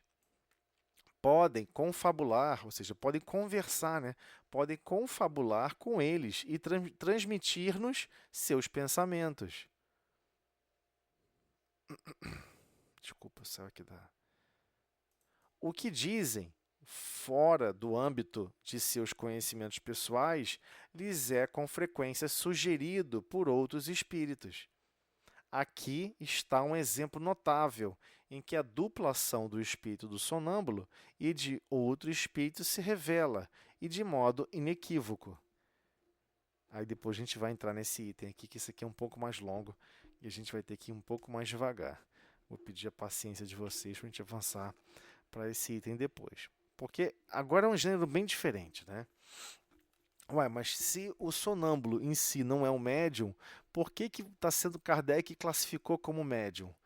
Porque ele observou que a palavra médium, na verdade, a essência da palavra médium é interação de informações, né? Ou seja, alguém desencarnado, fora do corpo físico, passando uma informação para alguém encarnado, seja ela de qual for, se é por mecanismo de escrita, se é pela psicofonia, ou seja, compartilhamento do pensamento para a fala, né? Psicofonia, né? E o mesmo com relação ao sonambulismo. Só que o sonâmbulo, ele é como se ele estivesse alheio ao corpo físico, mais emancipado do corpo físico, tão mais emancipado do corpo físico que ele consegue ver o outro espírito como se ele mesmo estivesse desencarnado. Aí o processo mediúnico ocorre, mas não é uma mediunidade direta como as outras faculdades, né? Então, o espírito desencarnado fala com ele, ele relata o que ele está vendo, relata o que ele descreve, e o outro é, ele consegue propagar essa informação porque ele está vinculado a um corpo físico, né? Se ele se desvincular completamente, é um fenômeno chamado morte, né? É a falência ali daquele corpo físico, porque ele vai se afastar completamente do corpo físico. Não é isso que ocorre, mas ele consegue se desprender de tal forma que ele consegue, por vezes, observar mais detalhes do que um médium vidente. Vocês vão observar muitas narrativas de médios videntes onde ele não consegue enxergar, às vezes, da cintura para baixo, o espírito, só a parte de cima, só o tronco de cima, superior. Um médium sonambúlico não teria essa limitação, ele vai ver 100%. O espírito, desde o pé, o que está calçando, até o formato do cabelo. Que são impressões, né? Já conversamos sobre isso. Né? O médium não enxerga o espírito, né? O espírito não tem forma. Você está enxergando o perispírito. E o perispírito é moldável, maleável a aquela constituição daquela consciência, como ele quer realmente aparecer, né? Eu sei que é muita coisa, fica muito correria, né? Mas pode falar, Ana, fica à vontade. Nem vi que a Ana estava aí. Oi, gente, boa noite a Olá, olá, todos. boa noite. Eu só vou, falando de mediunidade, você estava falando sobre essa questão até da gente ter médium, somos médios sem percebermos, né? Sim. Eu me acho assim, também média de pedra, mas hoje encontrei com uma amiga minha, a minha amiga estava com uma sobrinha, vou contar rapidinho, que ela queria mandar embora a sobrinha, e a sobrinha só com 16 anos. Aí, eu não sei se eu conversei com ela no centro, em particular em casa, mas eu quase tenho certeza que no centro, que ela chegou aí no centro uma vez. Ela já tinha ido uma primeira vez sem me conhecer e depois voltou conhecendo e conversou comigo. Eu não sei se eu dei o conselho dentro do centro, mas eu acho que foi dentro do centro. Que quando ela me falou que ia mandar embora a sobrinha, mas que ela estava com, assim, que a sobrinha é muito levada e ela estava com ia sentir muito, né? A consciência pesar muito. E foi interessante que eu falei para ela o seguinte, eu falei para ela, olha, você não faz isso não, você vai ficar com um peso de consciência muito grande, a sua sobrinha você pegou desde novinha, espera que com o tempo ela mesma vai embora, ela mesma vai sair da sua casa. Aí quando chegou hoje, essa sobrinha é filha do irmão dela que estava preso. Ela me encontrou comigo e falou assim, Ana, você acredita que você falou certo? Meu irmão saiu da prisão, ele chamou a filha, a única filha, para morar com ele, ela foi morar com ele, e ela disse que não precisou expulsar a menina, né? E lembrou da conversa. Aí que eu lembrei dessa questão de ser médium o tempo todo, né? Como que Deus usa a boca da gente para falar com o outro, e nós temos que ter muito cuidado no que falamos, né? Não, com certeza, mas vamos lembrar, mediunidade é um fenômeno que, no caso dessa de falar, né, de falar assim, de dar orientação e tudo mais, a gente tem que tomar muito cuidado para também não dar orientação de quem quer o mal, né, do outro. Sim, Entendeu? A sim, gente, com sabendo certeza. desse processo, o processo mediúnico também ocorre pela influenciação, né? Nós somos, por vezes, influenciados a falar de certa forma. Então, temos que tomar muito cuidado. Espera aí, isso tem verdade, isso tem bondade, isso tem zelo, isso tem carinho, isso tem princípios do Cristo? Porque se não tem, por vezes, outro pode querer falar, né? Pode querer exercer a vontade dele, Sim, manipulando, entendeu? E aí, quando a gente vai observar, sim. né? Mas sim, Mas eu estou falando que muitas vezes a gente acha que não, que nós não somos médios. Quantas vezes no nosso dia a dia a gente fala atuando também por influência do mal e acontece, né, da gente dar essa comunicação e não prestar atenção que na realidade não foi você que deu a comunicação saiu, mas que nós somos um instrumento ali, né? não, com certeza. Foi assim muito interessante. É bem perigoso quando uma pessoa pede um conselho a gente. Ainda mais uma questão de uma coisa muito séria, que estava um clima muito sério dela bater na menina, de estar sempre. E você vê como que as coisas estavam sendo feitas. Não, sim, é uma questão realmente da pessoa parar, né, observar, enfim, e ter um pouco de paciência. Quando surge isso, para quem já sabe que é médio, o médio sabe que ele tem que parar e fazer uma prece. Para, faz uma prece, que às vezes fica aquele pensamento fixo. Fala isso para ela, fala isso para ela, eu tenho que fazer isso, eu tenho que escolher aquilo. E, geralmente, quando o espírito é superior, ele não fica fazendo essa pressão toda, né? Estou falando para quem percebe. Para quem não percebe e só vê um pensamento pronto na cabeça para falar, nós também temos que obrigatoriamente ter o discernimento de medir as palavras para não piorar ou agravar algum problema, né? A gente tem que ter mais Sim, cuidado, né? verdade. Responsabilidade, né? Com certeza. Porque, Porque você tem que atuar para não ter a briga, para porque que o mal assim, não seja realizado, o que a gente né? Você tem comenta, que. o que a gente tenta comentar, até na evangelização, quando vai falar sobre mediunidade, a gente deixa claro, olha só, o nosso pensamento é como uma caixa d'água, sem tampa, e não para de chover. Algumas gotas dessa, o pensamento é seu, as outras não são. Então tem espíritos superiores nos mandando pensamentos de bondade, de ternura, porque a gente opte pelo perdão, que a gente opte pelo carinho, pelo zelo, pela renúncia, pelo apoio, pelo amparo. Mas só que essas gotas a gente não quer nem saber, vai logo pro ralo. Mas tem várias outras gotas que a gente concorda. Mas e você? Vai aceitar isso? Vai deixar isso barato? Ah, mas isso eu não posso aturar. Então, tem vários outros pensamentos que vão surgir na nossa cabeça que a gente não tem certeza se é nosso. Mas, independente se é nosso ou não, o mais importante é como melhor proceder. Esse é o mais importante. Porque todo mundo quer ser influenciado e guiado por espíritos superiores. Eu não conheço ninguém que não quer. Ah, eu quero mediunidade. Para quê? Passar a ser guiado por espíritos superiores. Falei, pô, que legal, né? Mas não é assim que funciona a mediunidade. A mediunidade é uma porta de comunicação, onde é claro que vamos perceber e sermos mais intensivamente influenciáveis por toda e qualquer natureza de espíritos. E a questão central é, o que o seu desejo central, o que o seu mundo íntimo prevalece? Não, não. O meu mundo íntimo tem que prevalecer a vontade de Deus. Eu, na verdade, tenho dificuldade de perceber a vontade de Deus. Então, já que eu tenho dificuldade, eu prefiro refletir, pensar com carinho antes de falar. Né? Porque às vezes você vai falar tentando ajudar. Aí cria um transtorno danado, piora 3.000 vezes o problema. É sobre esses infortúnios que a gente tem que tomar muito cuidado, né?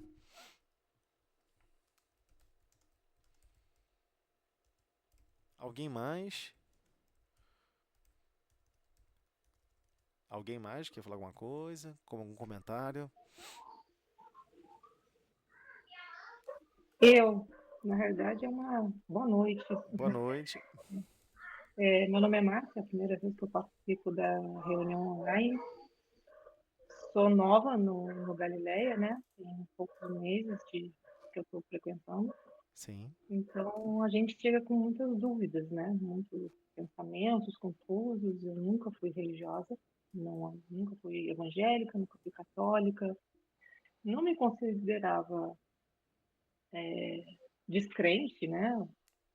Mas não tinha o pensamento que eu tenho hoje, né? Eu digo frequentemente para meu marido que eu acho que eu nunca tive Deus tão próximo de mim depois que eu comecei a frequentar o centro.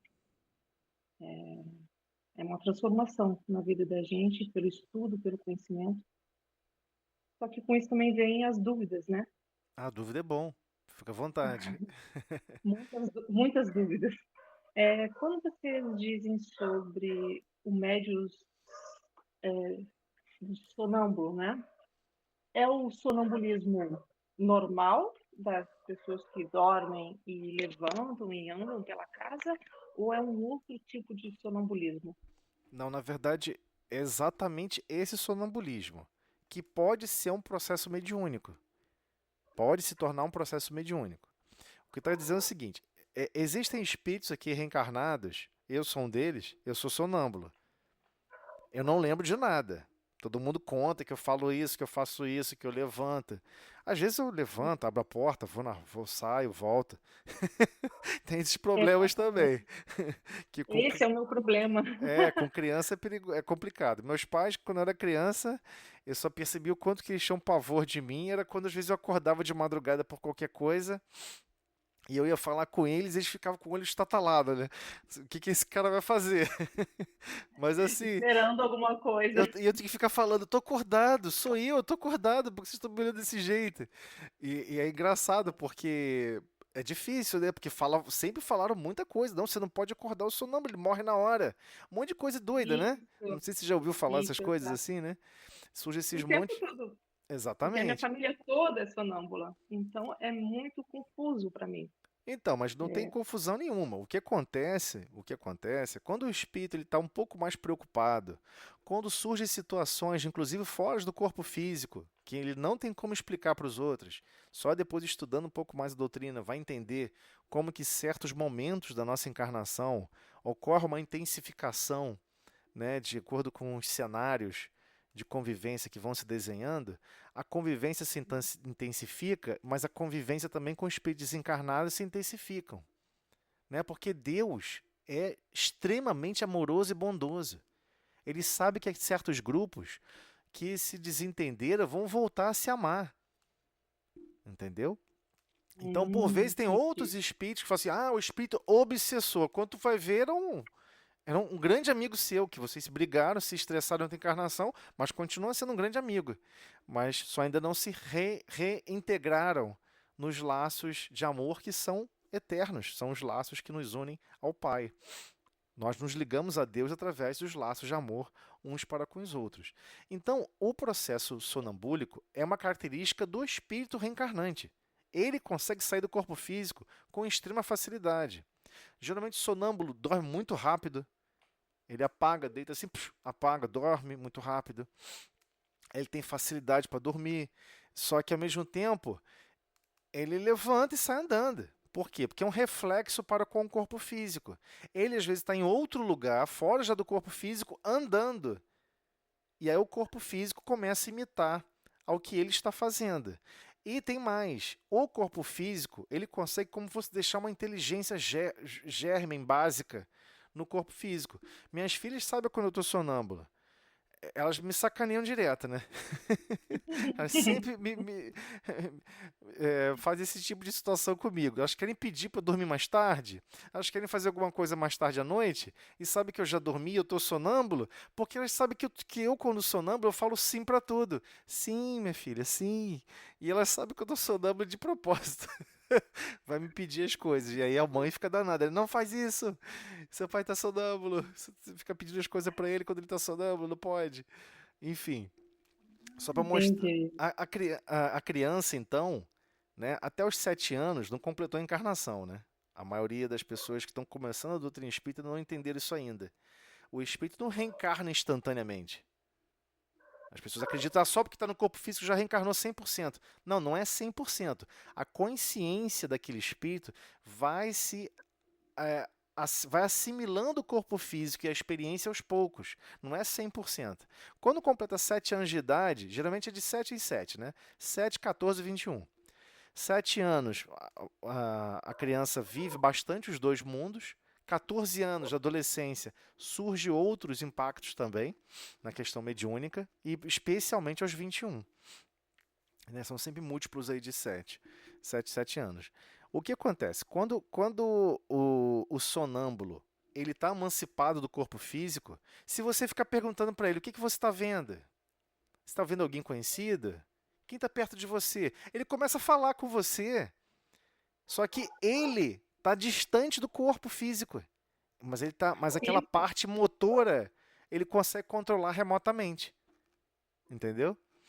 é muito interessante porque conversa de olho aberto, a Meus gente pais. percebe que o É, olhar tá parado. Eu sei diferenciar, por exemplo, do meu filho hoje. Minha mãe sabia diferenciar de mim. E eu hoje sei diferenciar quando o meu filho está sonambulando exato. pela casa ou quando ele levantou para fazer alguma coisa. Ele conversa, fala, levanta, caminha, não bate nos lugares. É muito interessante. E às vezes a gente fica sem saber como agir, né? Porque eu saio atrás dele na casa, ele vai fazendo as atividades dele e depois ele volta para a cama e segue o sono normal. Isso, exato. Então, assim, na Primeira Guerra Mundial e na Segunda Guerra Mundial foram usados sonâmbulos para as coisas horríveis. Fizeram coisas horríveis com os sonâmbulos. Tem livros publicados sobre isso. Um que eu comprei, eu comecei a ler, nem tive condições de continuar a ler, porque é brabo demais. Pessoas que ficaram em transe sonambúlico por 36 horas, por 3 anos, entendeu? Coisas assim absurdas que forçavam.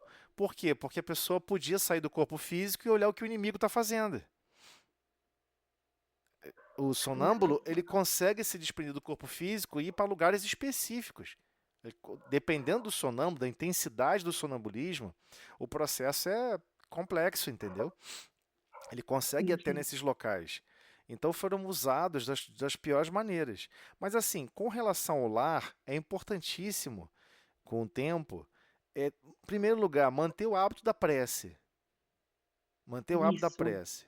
Faça E ele sempre a pegou prece. esse hábito tão bem que eu não tinha o hábito. Desculpa te cortar. Não, não, não, pode falar à vontade, pode falar à vontade. Temos que É, ter o hábito da prece. A prece é é que nossa ferramenta de comunhão com Deus. Comunhão mesmo, isso, de união ali com Deus. Todos nós estamos mergulhados em Deus, né? Tanto é que a representação de Deus é a água, que está tanto no céu quanto na terra. Embaixo da terra, se você cavar, você acha água. No céu quanto na terra, mas também dentro de cada um de nós. 70% do nosso corpo físico é feito de água. Então a representação de Deus pela água é importantíssimo, a gente perceber isso. Só que, e a nossa consciência? E a nossa vontade? E o nosso amor, e nosso carinho, nosso zelo está com Deus? Esse momento é durante a prece.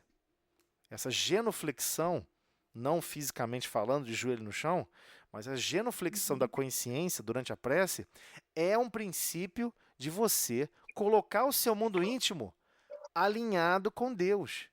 Porque todo o resto já está alinhado com Deus. Você está vivendo um planeta constituído por Deus, construído por Deus. Você está vivendo um corpo físico que você não fabricou. Você só usa o frutuário. Você está manifestando a ligação, você consciência, para com o corpo físico através de um perispírito, que você não fabricou esse material. Tudo pertence a Deus. Mas e a sua consciência? E a sua vontade? E o seu desejo de exercer a vontade de Deus? É ali que você treina esse princípio através da prece, que é diferente da oração. Oração é o momento oros, você vai falar: ah, Senhor, está tão difícil, estou tendo dificuldade disso, dificuldade daquilo. Momento oros, que você fala. E momento prece. Prece é que você louva, agradece, pede, solicita ajuda, amparo, equilíbrio, paz, harmonia, tranquilidade. Isso não quer dizer que vai parar o sonambulismo. Porque o sonambulismo é uma característica do espírito, não do corpo físico. Tá bom? Mas entendi. Muito obrigada. seja Obrigada mesmo. bem-vinda e fica à vontade também para participar dos outros estudos, perguntar, mandar dúvida no grupo, fica à vontade. Pode falar, Paloma. Oi, eu Oi. fiquei impactada agora com essa questão desse livro, viu? Eu não imaginava que naquela época já se existiria essa manipulação esse lado na questão espiritual, né? Do livro do sonambulismo que você falou na Segunda Guerra Mundial. Achei assim impactante essa questão de você falar para gente de um livro assim, de usar pessoas nessa época. As E maiores só para deixar. guerras, as Fala. maiores guerras, os maiores líderes de guerras possuíam faculdades mediúnicas. Essa que é a parte mais complexa, né? Não, é aquela situação, né? Completamente visível isso, né? Eu tenho realmente também essa condição em mente, porque, como no início lá do estudo você falou, né? Muitos espíritos não querem ver a nossa evolução. Então, aonde que eles vão atacar? Dessa maneira, né? Concordo plenamente. Outra coisa que eu ia te falar, achei tão interessante você falar, né? Que muitas das vezes que os nossos obsessores são os nossos amigos, né? Que nós tivemos desentendimentos em coisas tão simples, bobas às vezes, né? Mas passou a ser nossos inimigos. E na minha prece todo dia à noite, eu faço esse pedido, né? Eu faço, Senhor, que os meus amigos, que se dizem meus inimigos, possam me dar o perdão, né? Se algo fiz contra eles em outras vidas ou nessa vida também, né? Aí achei assim tão conectivo, né? O que você falou. Sim, sim. E na finalização da prece hoje, é só para não esquecer e não te atrapalhar, posso pedir para que você peça pelos nossos professores? Eu agradeço também por você fazer essa parte também do estudo, né? Porque sem esses queridos amigos, né?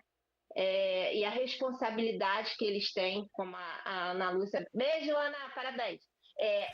Pela situação aí que você. Ela falou a respeito de uma. Como é que se diz? Não é opinião, não. É a respeito de dar um conselho, a responsabilidade que é dar um conselho. Você imagina a responsabilidade de um professor, né? Como você na faculdade falou, de ter tantos mestres, né, que são responsáveis por profissionais, o que vão implantar na cabeça desses jovens, né? É uma profissão muito séria, é uma profissão assim que eu tenho um carinho, um respeito imenso, né? Então, só para que você pudesse incluir esses nossos irmãos aí, que o dia deles é todo dia, como o dia de qualquer outro profissional ou de qualquer outro ser humano. Mas já que só isso, só esse lembrete. Claro, claro. Olá, Vanessa, tudo bem? Boa Pode falar. noite, Boa Roseli. noite. Boa noite, pessoal. Tudo bem? Você falou, a gente está estudando sobre o sonambulismo natural, né? Mas também tem o sonambulismo magnético, não é? Que é aquele provocado. Ou eu estou enganada? Não, não está enganado. Por isso que Kardec, quando começou esse item, por isso que eu falei, vamos ter que ir devagar nesse item, porque esse item é bem complexo e ele tem várias outras pontes. Na verdade, Kardec deve ter ficado meio em cima do muro em classificar como médio sonambúlico. Mas como havia transmissão de informações, ele chamou de mediunidade. Mas é uma habilidade anímica, é uma habilidade da alma. Estar sonâmbulo é a habilidade da alma, ok? Então, o médium, o espírito, né, consegue se emancipar do corpo físico, o espírito encarnado. Ele se emancipa do corpo físico profundamente. Profundamente. Ele pode estar em outro lugar a quilômetros de distância. Ele pode estar até em outro país. Pode estar em outro país e narrar para você coisas, ou em outra localidade, em regiões não muito amigáveis ou muito amigáveis, mas ele pode narrar o que está vendo, o que está acontecendo à sua volta. Porque ele se emancipa profundamente do corpo físico. Entendeu? Mas a questão toda é o Esse seguinte. já seria o provocado, o magnético. Não, o natural. Esse seria o natural. O magnético é o provocado por um processo quase que de hipnose, que foi executado durante a Primeira Guerra Mundial, a Segunda Guerra Mundial, e vários outros mecanismos que você poderia classificar hoje como tortura. Né? Você obrigar a pessoa a ficar 3 anos em transe mediúnico, em transe sonambúlico, aliás. É complicado, entendeu? A pessoa se Mas alimenta, isso também, vai ao banheiro, tomar banho, mas ela está dormindo. Ela não está ali fisicamente mas isso falando. também pode ocorrer na reunião mediúnica. Então, o que chama de mediunidade, como se classifica a palavra mediunidade que Kardec iniciou o item, né? Esse é o início do item, bem no comecinho. Ele fala que o primeiro aspecto que ele está chamando de mediunidade, que envolve o sonâmbulo, que são várias fontes, vários aspectos distintos, é que ele consegue passar uma informação de um espírito fora do corpo físico e ele fala como se estivesse falando no alto-falante. Usa o corpo físico como um alto-falante. Tem um fio de conexão entre o espírito, ele emancipado, mas algum espírito fala alguma coisa para ele, ele só repete. Por ele estar repetindo e passando a informação, é chamado de mediunidade. Foi essa a primeira característica que ele coloca. Claro que existe aquele médio sonambúlico um pouco mais sofisticado, tipo Sinira. A gente vai chegar nesse ponto de observar a Sinira de outras obras, né, de outros livros, por exemplo, A Vida no Mundo Maior, né, chamada Coleção de André Luiz, narra ao contrário, né? E André Luiz observando o fenômeno mediúnico fora do corpo físico. Aí você vê essa médium em que ela sai do próprio corpo físico, sai no sentido, né, figurado, só para a gente entender, né, se desvencilha bastante do corpo físico e interconecta o pensamento dela com o pensamento do espírito que vai se comunicar. Ela sai do corpo físico e está ajudando no processo de mediunidade, entendeu? Da organização da reunião mediúnica. Ela está ajudando a fazer o processo de comunicação. Essa médium Sinira. Mas a gente Eu vai... entendi, mas também tem essa opção de um médium, por exemplo, fala muito na revista espírita, e talvez a gente adentre no livro, de médiuns que são magnetizados, né? E aí saem do corpo, vão a outros lugares. Isso seria o sonambulismo ou não? Já é outro fenômeno? Então, aí vamos ter que... Por isso Que que é eu falei meio confuso. que... Isso aqui a gente vai ter que avançar, porque ali Kardec está citando coisas que eram normais naquela época. Desde 1804 até um pouco mais para frente, né, o Livro dos Espíritos foi publicado em 1857. Então, nos meandros entre 1800 a 1850, era comum todo mundo estudar as ciências da alma. E quem é o precursor de Kardec nesse sentido? Mesmer. Esse é o problema. O espírita brasileiro não conhece Mesmer. Entendeu? Conhece diversas outras explicações. Por exemplo, o regime de explicação fluidista não é kardeciano. Poxa, mas todo mundo fala em fluido o tempo todo. Tá, mas tá errado. Tá errado. Mas como é que eu vou explicar para você do ponto de vista de radiação? Entendeu? Radiação eletromagnética. Radiação... as pessoas não conhecem sobre radiação, entendeu? Então deixaram no modo fluidista a explicação dos principais mecanismos mediúnicos, por falta de como explicar. Por exemplo, você estuda no primeiro grau e no segundo grau que corrente elétrica, que elétrons estão fluindo num cabo elétrico. Mas quando você vai estudar depois, você descobre que é tudo mentira. É falso isso, é mentira. Várias explicações de química básica. Você aprende química básica no segundo grau, quer dizer, ensino médio, ensino fundamental. Mas várias explicações você descobre que está tudo errado, é tudo mentira. Por quê? Porque não tem subsídios para explicar de maneira mais complexa. O elétron não viaja no elemento de cobre. Ele estaria se desconstituindo, porque o elétron faz parte da constituição física do cobre. Se ele estiver fluindo elétrons, alguma coisa está se desconstruindo. O que acontece é que ele é excitado pelo campo eletromagnético. Tem um campo elétrico e um campo magnético que excita o elétron.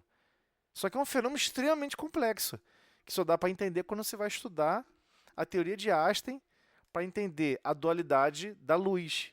A luz se comporta como um fóton e, ao mesmo tempo, se comporta como uma onda.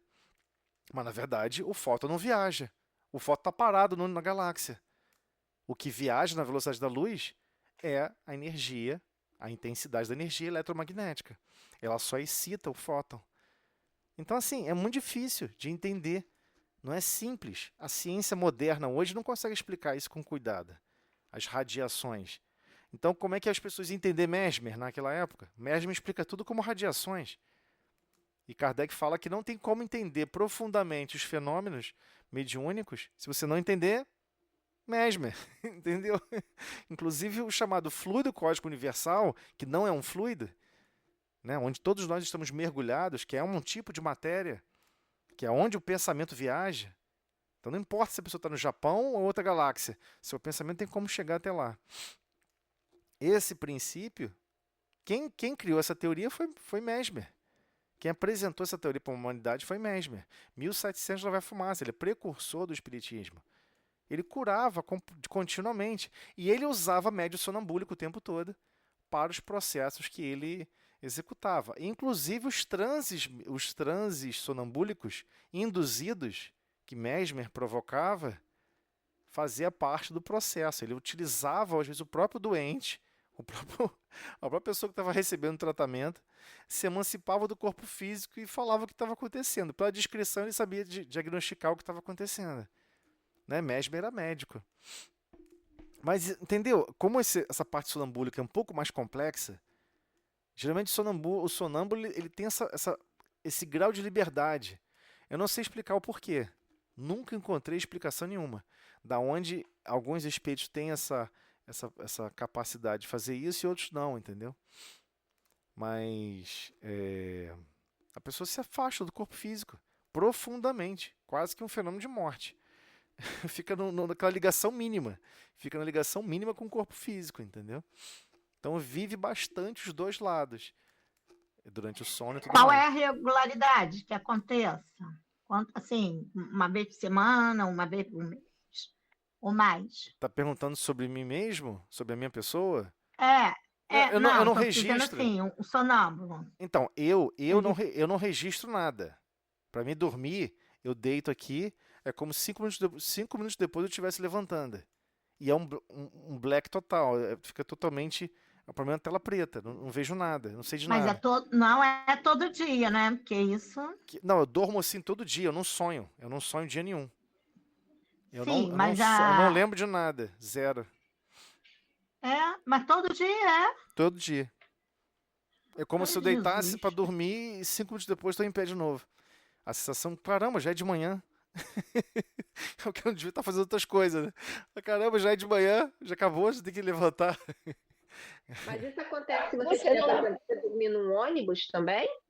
Não, eu não durmo de dia, nem na rua, nem em lugar nenhum, para evitar isso. Pelo amor de Deus, não dorme não, gente. Não, mas aí acorda depois, sei lá, né? Dá um jeito, a gente tem que confiar em Deus. Mas eu não durmo na rua, não durmo. E nem durmo de dia. Você não consegue lembrar de nada, Tozé? Nada, zero. De nada. Nada.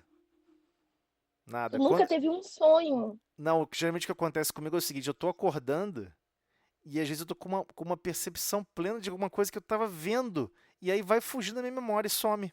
Acabou. Uma coisa de Que segundos. triste. Porque às vezes a gente sonha coisa boa. Eu não lembro de nada. Não, de nenhum. Nada, zero. É complicado. Não, mas não tô reclamando não, tá, gente? Vamos tocar o barco do jeito que dá pra tocar o barco, com o tamanho do remo que seja possível remar. Tá tudo bem. Mas eu realmente. Poxa, mas podia tentar descobrir, né? Podia tentar saber. Mas eu não. Mas assim, eu não tenho como imaginar o que você está falando de sonhos que eu nunca. Ou seja, a sua percepção de consciência, né? De lembranças do sono, que eu não tenho como ter anseios de alguma coisa que eu não tenho, entendeu? Às vezes a gente sonha que vai para o Galileia, às vezes a gente sonha que encontrou um familiar que já perdeu há muito tempo. Não, geralmente eu tenho esse tipo de resposta ao contrário. Alguém que sonhou e me viu em algum lugar. Aí fala comigo, você estava em tal lugar, vi você lá. Eu falei, tá bom, que legal. Mas não sei de nada. Não lembro de absolutamente nada. Mas assim, é a vida do sonâmbulo. Tô falando da minha descrição, né? De que acontece comigo. Não tô falando que isso é algo comum para todos, mas eu acho que a maioria dos sonâmbulos não lembram. Mas, gente, temos que avançar, né? Que a hora já explodiu. Realmente. 8h30. Não lembramos. Ninguém lembra. Desculpa aí pelo horário. Ele também não lembra, não? Você também não lembra também, não? Não. Eu não lembro, ele não lembra, minha mãe não lembrava. Pois é. É algo comum. Isso eu já percebi que todos os sonâmbulos que eu já conheci falavam a mesma coisa, que não lembravam de absolutamente nada. Achava até que as pessoas estavam inventando, mentindo.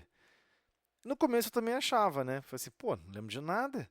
Isso deve ser mentira. Exatamente. Então, assim, como é que eu vou desejar e lembrar de sonhos, ou experienciar sonhos que, na verdade, eu nunca sonhei, entendeu? É como imaginar o oceano e você nunca foi numa praia, entendeu? Você não vai desejar o oceano se você nunca esteve numa praia. Muito triste, tá vendo? Sinto por você. Não, porque que isso. Tem sonhos que são verdadeiros pesadelos, mas tem sonhos que são maravilhosos. Ah, que bom, Então, que bom, que bom. não lembrar de nada é complicado. É zero, zero, não lembro de nada não. Mas não tô pedindo pra lembrar não. Se Deus quer assim, pra mim tá bom. Pode ser pior também, porque pode ser viver um É, constante pesadelo. é. Outras narrativas que já me contaram, que me encontraram fora do corpo físico, falaram coisas pra mim que, bem, mas isso fica para outros momentos. E que às vezes é isso mesmo, não pode lembrar para não perturbar o dia a dia da vida, né? Aqui encarnada. Gente, a hora que voa, passa muito rápido. Seja bem-vinda. Desculpa, eu não sei pronunciar o seu nome. É Cinha? É Márcia, A é Márcia? apelido. Ah, tá Isso, aqui. Tô aqui, dona Márcia. Seja bem-vinda, fique à vontade. Aqui é um estudo totalmente livre. Você pode fazer perguntas, pode interromper. Eu não entendi essa frase aí, não. A ideia é essa, né? Para a gente avançar aos poucos, mas para conseguir digerir bem o texto. Porque são textos difíceis de ler sozinho. A gente tem que ler, reler, reler, reler. E assim, em conjunto, fica mais fácil. Mas vamos para a prece. Vamos lá. Senhor Jesus, Mestre de infinita amor e misericórdia, agradecemos, Senhor, por todos os planejamentos de todas as encarnações, de toda a humanidade, a nos convidar a coparticiparmos na construção do Reino de Deus em nossos corações e ao nosso derredor, que possamos nos comprometer cada dia mais com mais boa vontade e coragem para exercer a vontade do Pai e não a nossa. Pedimos em especial, conforme recordado pela Paloma, por todos os professores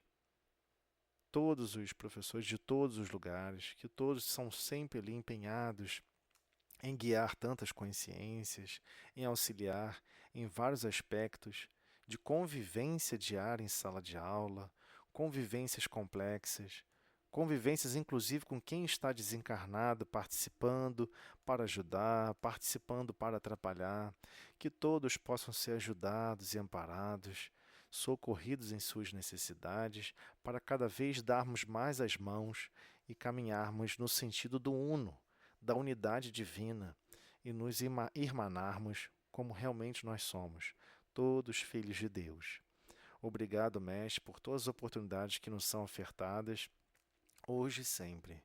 E pedimos aqui por todas as casas e as residências representadas, que todos possam receber em seus lares, perceber em seus lares as vibrações contínuas do seu infinito amor por todos nós, a nos convidar a sermos mais bondosos, mais carinhosos, mais meigos e fraternos diante de todas as situações e diante de todas as coisas. Obrigado, Mestre, por tudo. Só temos a agradecer. Que assim seja e graças a Deus.